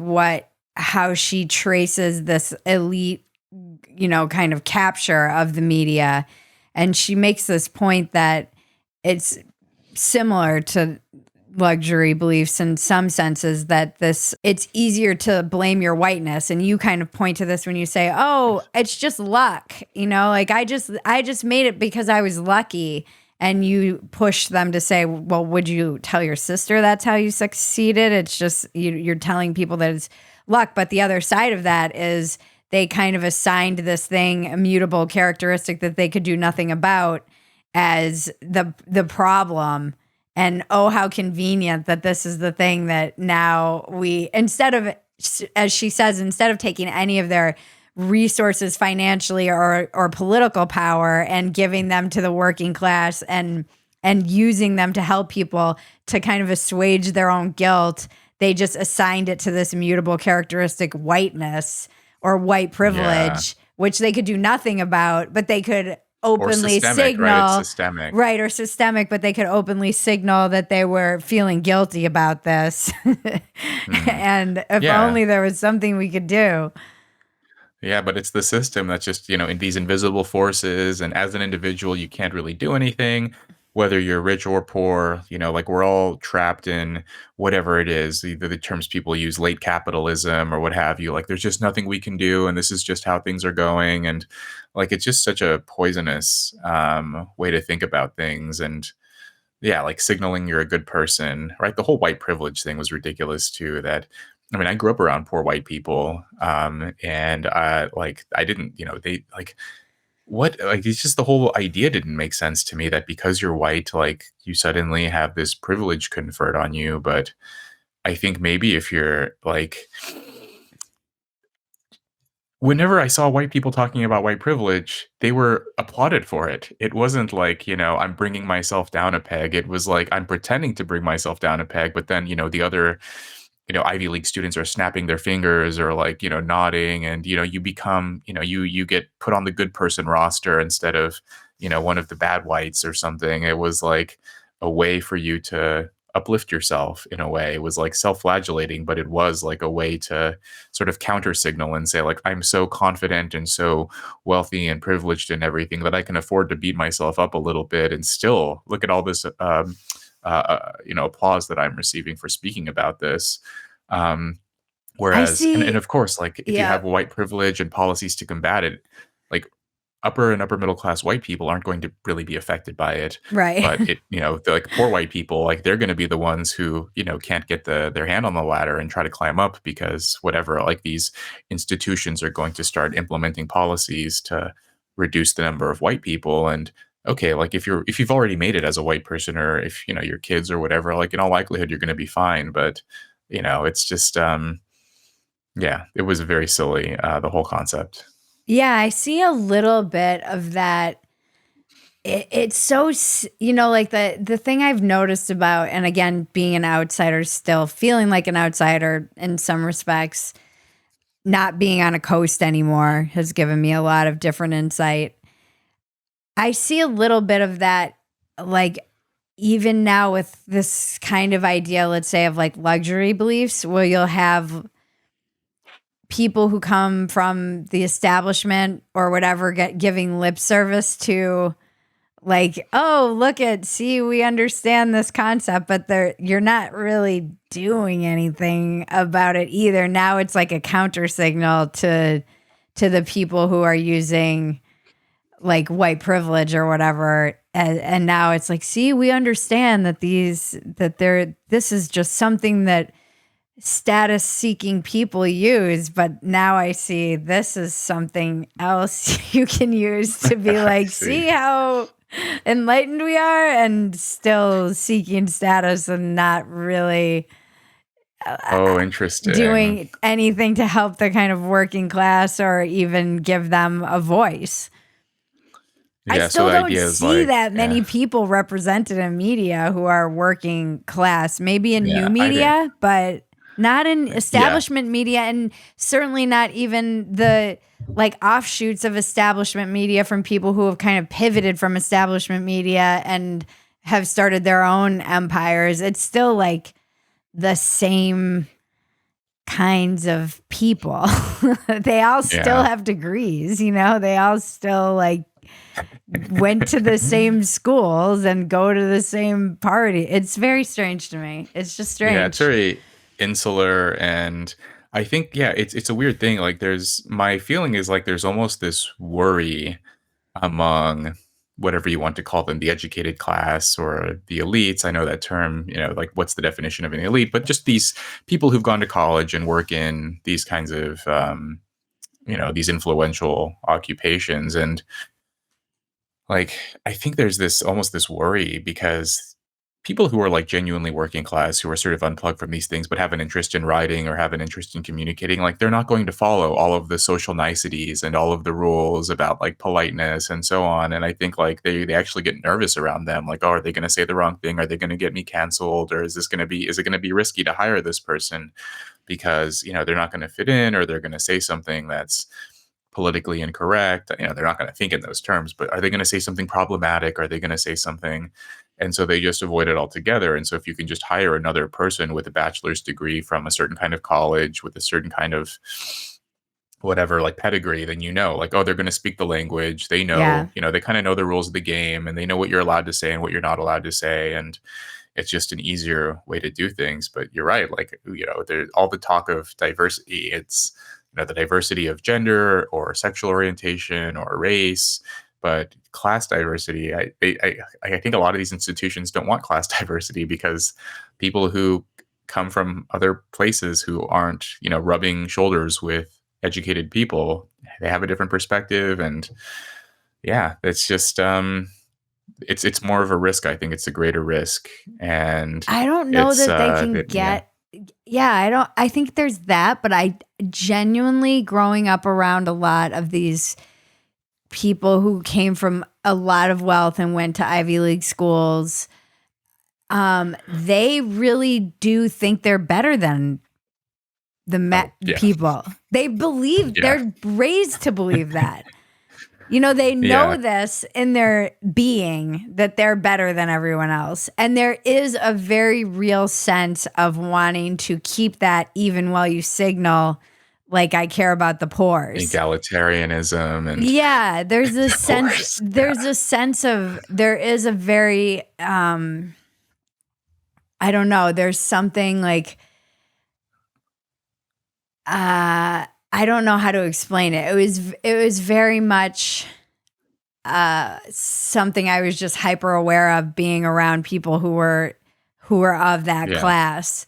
Oh yeah, if you get them behind the like I've spoken to a lot of these people, like, you get a few drinks in them and they feel comfortable and like they will start to say like how they actually do think like they're smarter or more capable or that other people need their guidance or that people shouldn't. I mean, there was this survey I just shared about uh basically outlining the preferences of U.S. voters overall, and then people who went to Ivy League schools, and then with the survey they referred to them as the elite 1%, which were people who had postgraduate degrees, earned $150,000 or more a year, and lived in big cities.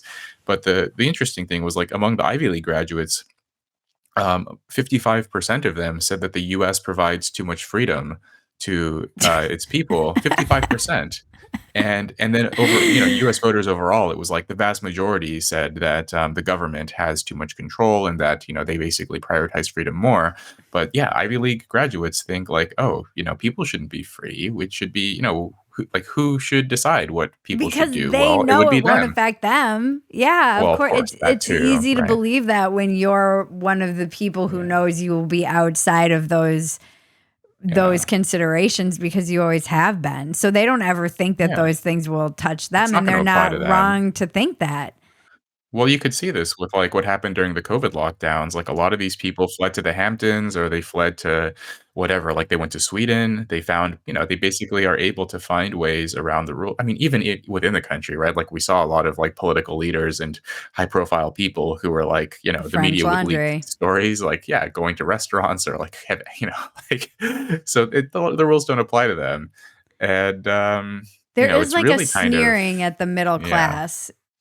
Yeah, Sorry, go on. yeah. No, no, no, I think, yeah, there's a lot of just sort of looking down and, yeah, there's, like, a superiority complex, and, yeah, like, I just don't like the duplicity of it, like, if you really feel that way, it would be nice if they could just come out and say it, but there is this, like, this deceitful, this, yeah, expression of, concern for the poor and the people who are so downtrodden and how we need to help more people, and then behind the scenes, yeah, there's just a lot of, like, going to fancy parties and feeling better than everyone else. And it's yeah, it's really ugly. It feels like, yeah, just almost anachronistic, like this sort of French Revolution-y thing, like let them eat cake, that attitude. So I think you put it in such a good context when you mentioned the Hamilton thing, because I remember when Hamilton was going around and everybody in like the media circle was talking about Hamilton and Hamilton this, and I was like, I'm too poor to go to Hamilton. What are you guys talking about? I was still waiting tables when I was writing for Playboy because I was freelancing. And so people would be like, oh my gosh, I read you in Playboy. And I'd be like, sweet, can I get you more iced tea? Like, it was such a weird, I don't know, that it was such a bizarre experience, because I didn't see that many people in, like, no one else in my industry was really doing anything else other than that job that they were like Mm. making up problems to write blogs about, and, and like keeping themselves in business. And sometimes I wonder how much of the problematizing of everything is really just that, just like, how do we keep our gravy train going? And the Hamilton thing was crazy, and it never occurred to me that was around the same time that he got canceled, was when it was like available to the masses. Oh He yeah, that the suddenly pattern was wasn't very cool clear. anymore. Yeah, I mean, it was very clear to me. Like, of course, it was, that was 2020. So they, who was it? Lin-Manuel Miranda and all of the, the media elites. They, of course, like, they can't consciously tell themselves that the reason why we're abandoning Hamilton is because it's available for the plebs on Disney Plus now. The reason, so they dressed it up in the language of social justice and how, the reckoning around, the death of George Floyd, and, how, the play doesn't accurately represent the whatever, the injustices committed by, whatever the U.S. founding fathers during that period. And so, we need to rethink Hamilton, and all this stuff was coming out at that time. But to me, it was just very obvious. Like, okay, 2015, like, again, like, I arrived on campus, everyone was talking about Hamilton. I looked up the price for like the cheapest seats. The cheapest seats to go see Hamilton was I $400. know, it was And insane. yeah. And I was like, I was on the GI Bill that gave me this like modest living stipend that barely covered my rent. Like, there was no way I could blow $400 to go see this thing. And so I'm like, okay, whatever, I'm not going to see it. And then I like, yeah, the news comes out in early 2020. Oh, it's now available to stream on Disney Plus, and anyone can see it for whatever it was, $11.99 a month. And yeah, coincidentally, everyone turned their back on it, like, right when it's, and this sort of follows the cycle of fashion. When something is only available through like exclusive or boutique kind of, brands or shops or stores, or it's only available to certain celebrities or what have you, or even the Canada Goose jacket thing. I think I mentioned that in the book too, that in the winter of 2015 to 2016, Canada Goose jackets were still, like, you could only get them in certain stores, and they were $900+ each. And then within 2 years, you could start to go to like secondhand stores or they started to discount certain versions of the jacket or the brand. And then, like, yeah, you stopped seeing Canada Goose jackets at Ivy League schools.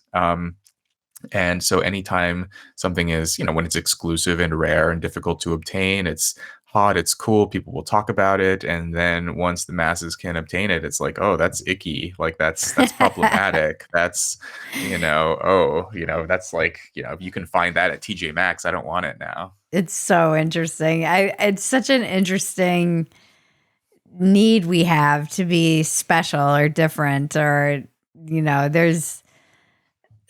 there's a part of me that always has to kind of check myself in being like the starving artist, the like martyr on my my husband will always be like, get down off the cross, we need the wood, Yeah. to make fun of me. And It's good. yeah, I don't know where he got that from. He got it from somewhere, but he uses it whenever I'm like in my kind of starving artist martyrdom. And we all have our things, I think, that we want to, hold on to in order to feel some sense of differentiation. But really, like, the process that I've gone through is becoming super basic. I think it's like that's just I've become like a basic bitch, and I feel so content. But I spent like Yeah. all my 20s and trying to be so edgy and different, and so now I'm Yeah, like, we all want that, like, searching for a distinction. This is something that I discuss in the book too, about status seeking, and about how, been, the same finding has been unveiled in two different studies. So this is like a replicated research finding, which is that, when researchers assess like how much people want status and who wants status and who wants that feeling of, high esteem and regard, it's actually the people who are at or near the top of the status or wealth ladder. So, when researchers measure people's objective indicators of, how much money do you earn, how much education do you have, what's your level of occupational prestige, do you work a white collar job or a blue collar job, on and on. People who are sort of at or near the sort of top of those metrics are the most likely to agree with statements like, it would please me to be in a position of power over others. I really enjoy when I walk into a room and other people notice me. Like, I really enjoy having influence over others. Like, this is like a kind of need for social status scale that psychologists will use.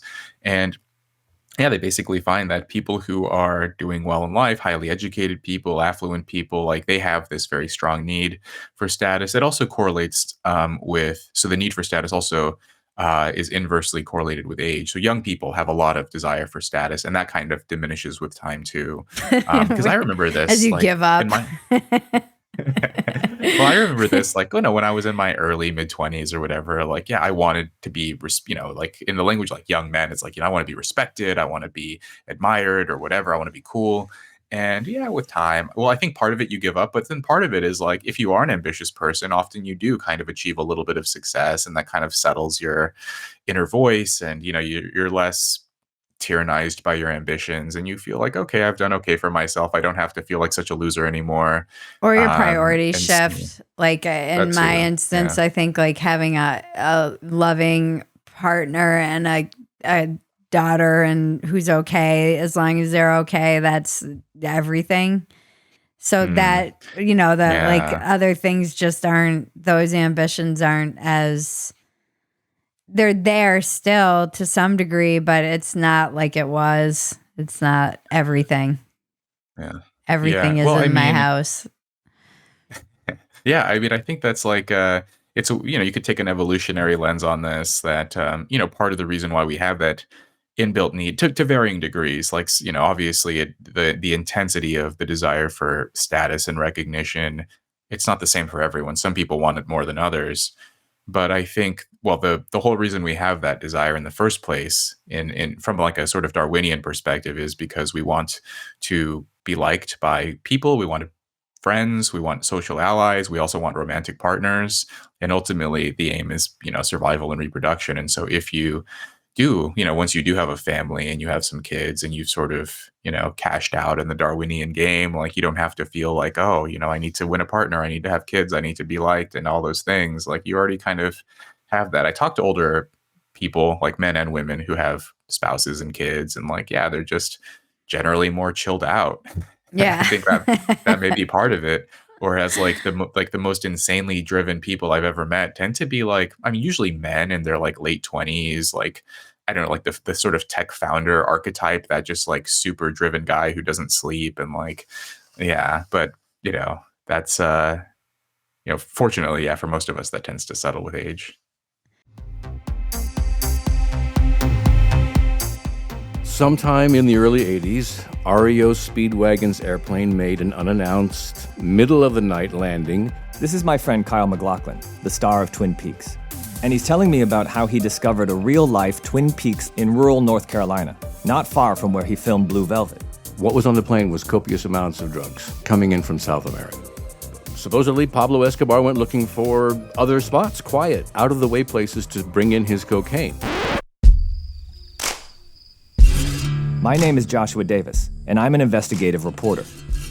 Kyle and I talk all the time about the strange things we come across, but nothing was quite as strange as what we found in Varnamtown, North Carolina. There's crooked cops, brother against brother. Everyone's got a story to tell, but does the truth even exist? Welcome to Varnamtown. Varnamtown is available wherever you listen to podcasts. What are you going to be working on next? I mean, I really, for now, I'm just focusing on running my Substack, writing, putting out this book, promoting the book. I like the idea of the starving artist thing, like sort of dying for your art, but I like making money.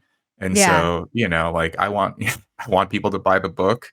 Yeah. Um, I wouldn't be opposed if it made me rich. It probably won't. Books usually don't sell that well, but if this one does, that would be great.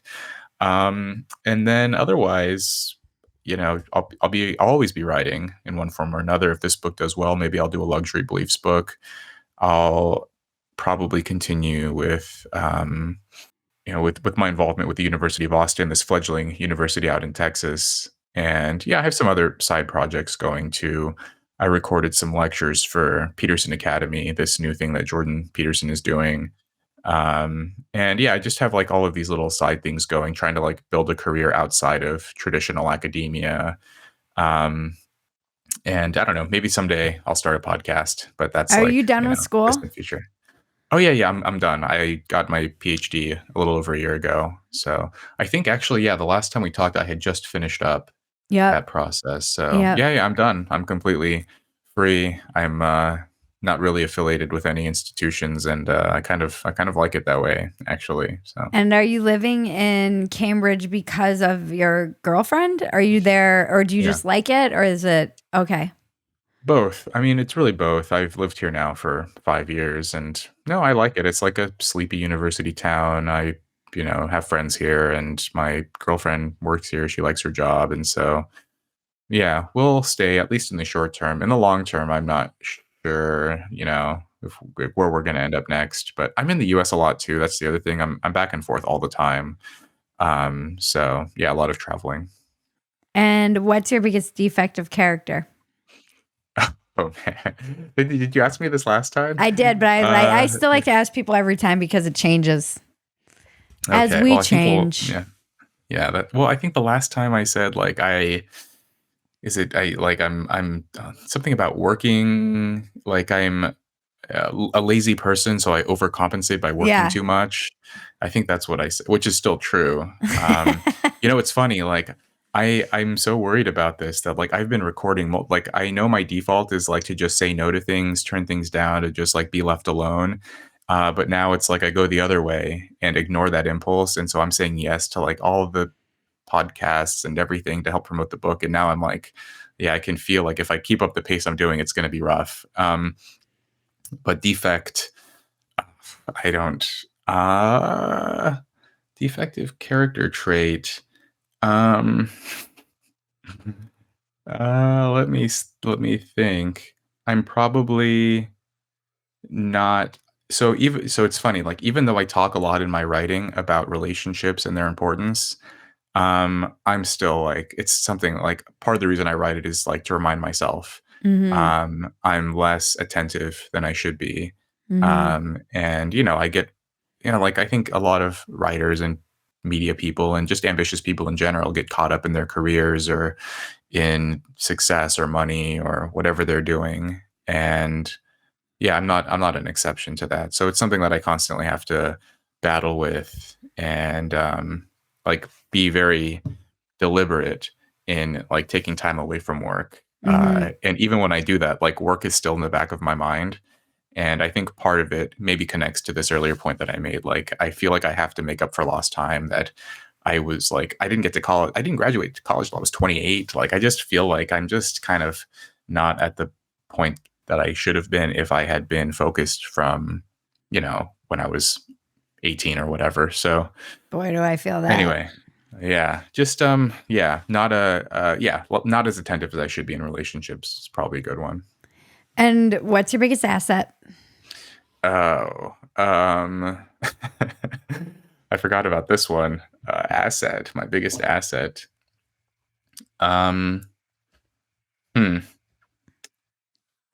Maybe, I don't know if it's my biggest asset, but I'm willing to be honest. When I write or when I talk about things, I don't say things I don't mean. And I notice that's not always true with people. There will be times where maybe I'll kind of gloss over an answer because I haven't thought it through enough or whatever, but that's only because like I only want to say something if I believe in it. And so yeah, basically anything that I say, even if it's about taboo topics, like the other day someone asked me a question about race and behavioral genetics, and I was like honest about my answer, even though it's risky. Like that's a very risky and taboo thing. And I was like, well, let me think about it. And I gave my sincere answer. Whereas I think a lot of people would, be very, they tiptoe around it, even if they had a thought, right? Like even if they had an opinion, they wouldn't give it. Whereas I'll give it. So maybe that's what I'll go with honesty. That sounds nice. I like that. And where can we find you in your book? In your Substack? Yeah, you can. Yeah, anyway, so Substack, robkhenderson.com, Twitter at or X, Rob K. Henderson, and the book Troubled is wherever you get books, Amazon or anywhere else.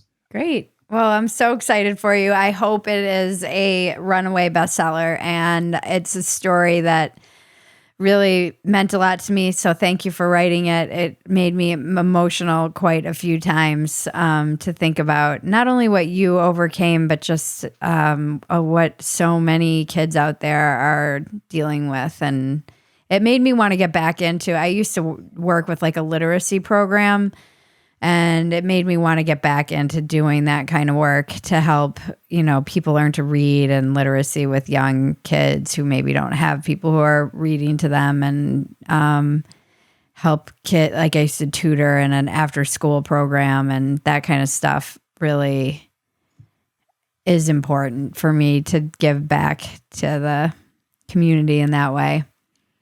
Yeah. Yeah, I mean, that was one of the ways that I dealt with, like, a lot of the stuff that I was seeing on campus. It was just so obnoxious and annoying. And so, yeah, when I'd go to tutor kids or work with vets who are interested in going to college, or just sort of a reminder that, all of the day-to-day drama and all of this stuff, like, this is it's not reality. Like, Yeah. people out there have, like, real problems, Yeah. and they could use help. And even if you just set aside like 30 minutes to help someone, like, that can make their day, even for you, even if it's just like a minor, maybe it's just like a minor burden, but for someone else, that can really go a long way to changing their life, or at least, changing their week. Yeah, that was something I loved you wrote in your book. It was something like when that got to be too annoying or too, you would go kind of refocus your energy into being useful and helpful. And I found that to be a good reminder, because it is easy to get caught up in like and then you're just part of the problem too. So that is a good reminder to like take that energy and put it towards people who actually want and need it. And I'm excited to see how it all goes. And thank you so much for coming back on. You're always welcome. Thank you, Bridget. This has been great. Dive into crime on Pluto TV. Unravel the mysteries on shows like CSI and Criminal Minds, or follow the clues in Blue Bloods and NCIS. With thousands of free crime movies and TV shows, Pluto TV is the true home of crime. Download the Pluto TV app and start streaming now on live channels and on demand. You better run for your life. Pluto TV. Stream now, pay never. It's time for the weekly check-in with Bridget and cousin Maggie. Checking in. Hello, everybody. Hello. I returned from Dallas. And I moved into a new place. It's very exciting. Yeah, how's it going? It's good. Getting organized, unpacked. Now I need some furniture, but it's nice. It's a nice place. Yeah. I like it. It's nice to have my own space again. I'm sure you guys love having your house to yourselves. So It's weird. I keep forgetting. Oh, really? Yes. So I just will be like, oh, no one else is. It's just like you get used to having someone else there. Right. And you're like, oh. And I no was one just upstairs. usually like up in my room. Yeah. Yeah. It's hard. I mean, I can't forget because I'm in a new place, but You're like, I am loving it. Yeah, we've just been so busy too, as usual. yeah, of course. And you've got people coming through and always you guys are busy. So so Bridget went to Dallas. It was fun. I And love tell going the to people Dallas. what you I love did. how everyone in Dallas is like, Austin isn't Texas. And I get it. Uh-huh. But they're very, I feel very much like they wish they could put razor wire around Austin. They're a little snobby about Austin. They're like, and at the Doesn't border count. with New Mexico, not to let any more Californians in. The animosity is real. They're like, you're not in Texas. Really? You're like, I'm smack in the middle of Texas. Yeah, they don't consider it Texas. It's like it's basically a California outpost. That's true. They're not wrong. And I'll be like defensive. I'm like, but I live in the suburbs. Yeah, they'll be like, yeah, it still doesn't count. Okay, so you went to tell the people what you did there. Well, I went to do Normal World, but at the Blaze. And then when you go, they just put your name in that you're a guest so that other shows can see if you're available or want to come on their show, etc. And I love Stu, who is Glenn's like partner on the radio show. Mm-hmm. And so I did his show, Stu Does America or whatever. I think that's what it's called. And that was fun. 15 minutes is nothing. Radio hits are when you're used to doing even just my podcast, right, but Rogan length podcasts. Right. When you're used to those long form podcasts and have that kind of endurance and they're like, well, what do you want to talk about? It's like, I don't know, give me one topic because it's going to take the whole 15 minutes. Right. They'll be like, we have this and that. So radio hits are another animal entirely. And then I did Normal World, which is super fun. And they had Ann Coulter come in via Skype, which was hilarious. I've got to watch that. She's funny, man. I have actually never met anyone who gives less fucks than Ann Coulter. And I suppose she's just hardened by a life in media, but she just absolutely gives zero fucks. At one point, she's like, well, of course, Amy Coney Barrett said no to closing down the border. She adopted 2 Haitians. And I was like, well, there goes any chance of ever having a career for me. Dave's like, what do you want to talk about next? I'm like, doesn't matter, but our careers are over. So this is all we're going to be doing now, Dave. This is our life. She can take it on the chin, though. We were talking about, because she lives in like New York. She got roasted on Comedy Central. It's interesting. The right wing has no problem. The left wing will allow the right wing to come on their platforms. Like, she's been on Bill Maher.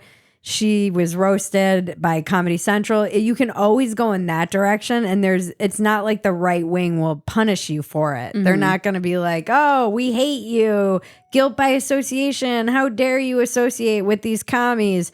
But it never goes in the other direction. Right. People are... But which says a lot to me about which side is actually more intolerant, because you will lose, people will point to because they asked me, they're like, do you care if Ann Coulter? I'm like, I don't care. Like, I'm not playing that game, but they will, if I ever were to get a job in Hollywood, which, let's be real, that's not happening either. They would point to that episode and as reason for why I'm dangerous or hate, right. Well, why people don't feel safe or whatever. I think there's a very distinct way that, like, the right looks at the left like they're idiots, and the left looks at the right like they're evil. Yeah, like that's 2 very different. I'd rather be evil than an idiot. And the lines have been drawn. I'd rather be evil than an idiot. That's going to be, put it on my tombstone. And so we did normal. I love Dave Landau. He and I have such a similar sense of humor, and we both love setting each other up for jokes, and it's so much fun. We have such a similar audience, I think, of people who...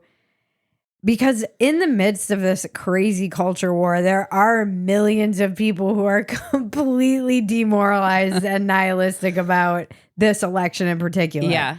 And just feel like, I don't care. I whatever. Who cares? Does it even matter? Does anything matter anymore?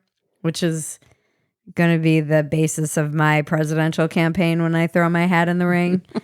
And there's so much fun to be had in that. I guess it's a coping mechanism, but we just have so much fun. I have so much fun with him, even just texting with him and DMing and being friends with him outside of being on his show, or vice versa when he comes on ours. He's just a delight. I just love his twisted mind. And he's so quick. And yeah. I mean, comics are your people. They are my people. They are.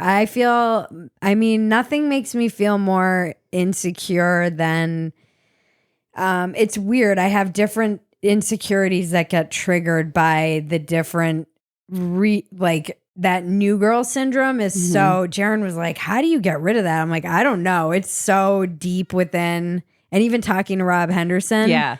It is one of those things that's so deeply wired into my being that I'm not sure that's ever early how to childhood shit. Yeah, I'm never sure how to get rid of that. But the females in comedy make me feel like I'm in high school again, and it triggers more of like the popular girl, cliquey, mean girl stuff, and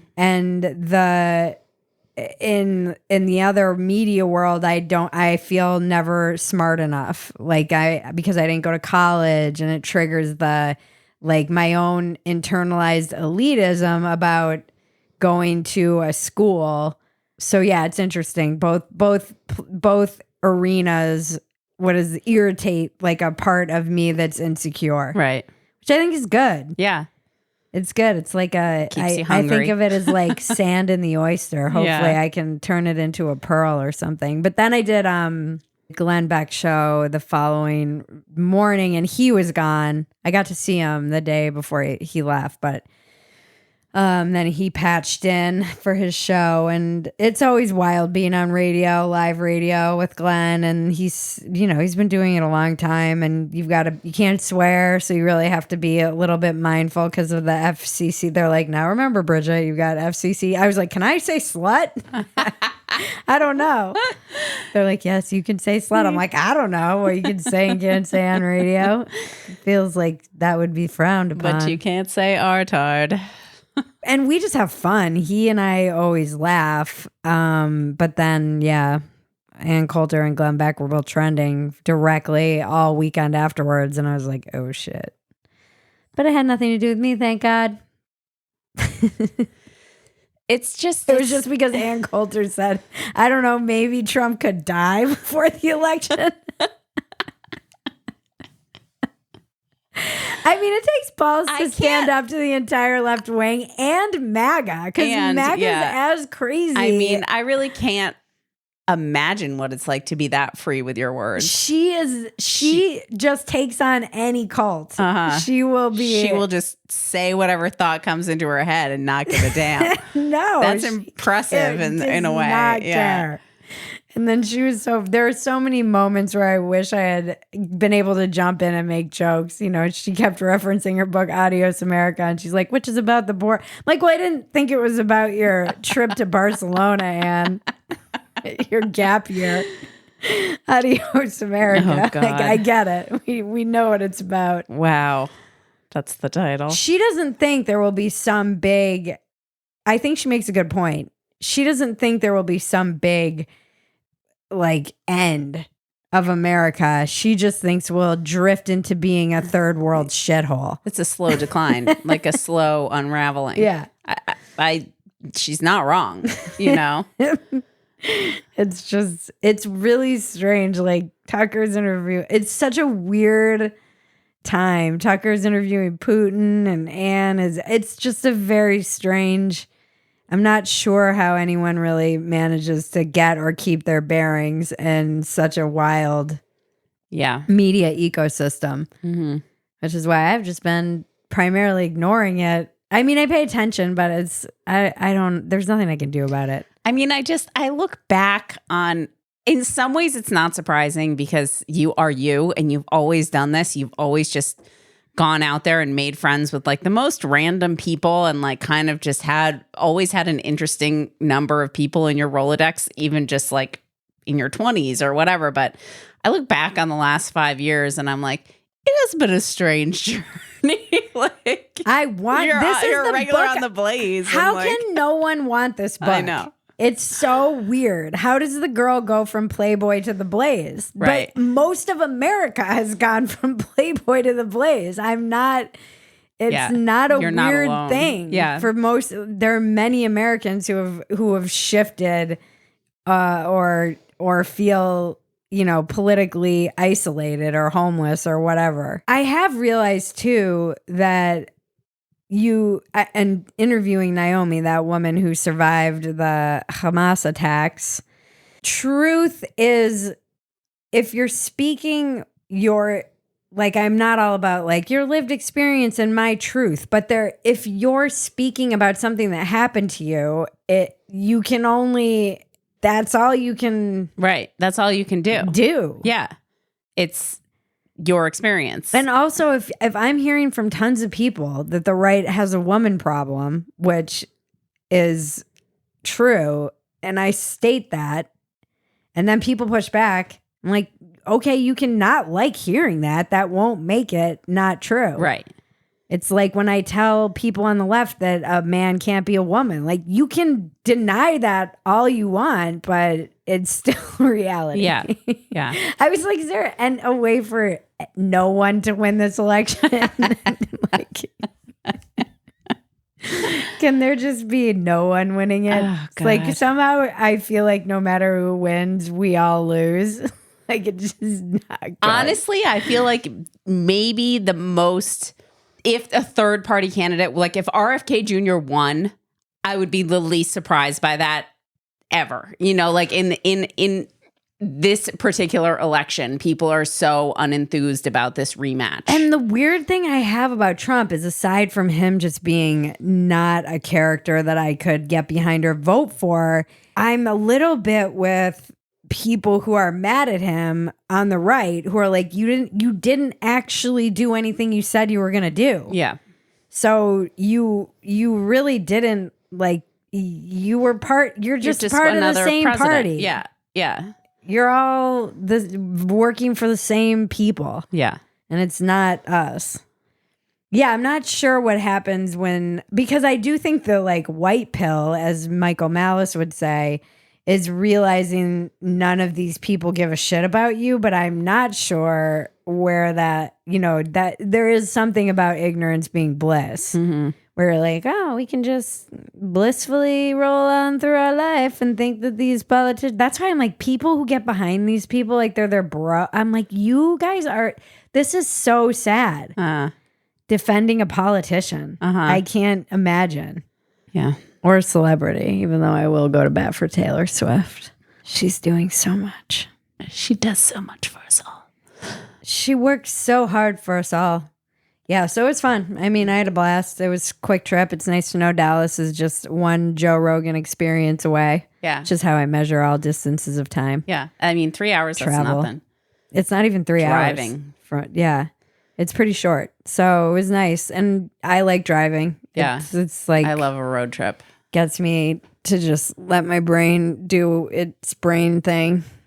Yeah. I need to go up there. I want to see Dallas. Never. I need to experience more of Texas, because apparently I'm not living in the real Texas. It's a cool state. I like it. The more I live here, the more I love it. Yeah. Just because it's so weird. Yeah. And now with this new influx, like I drove by this kind of Jesus saves me, whatever, I'm like, God, the culture clash that's occurring in Texas right now is really wild, with the like influx of these tech people who like to do ketamine and have orgies and are polyamorous. Yeah. We're being invaded. Tune in next week for another riveting episode that will change your life, help you get out of your own way, and solve all the world's problems. I want to thank our composer, Jared Elias, my co-producer and cousin, Maggie, and all of you out there listening. This has been Walk-Ins Welcome with Bridget Phetasy. I'm Bridget Phetasy, and you're welcome.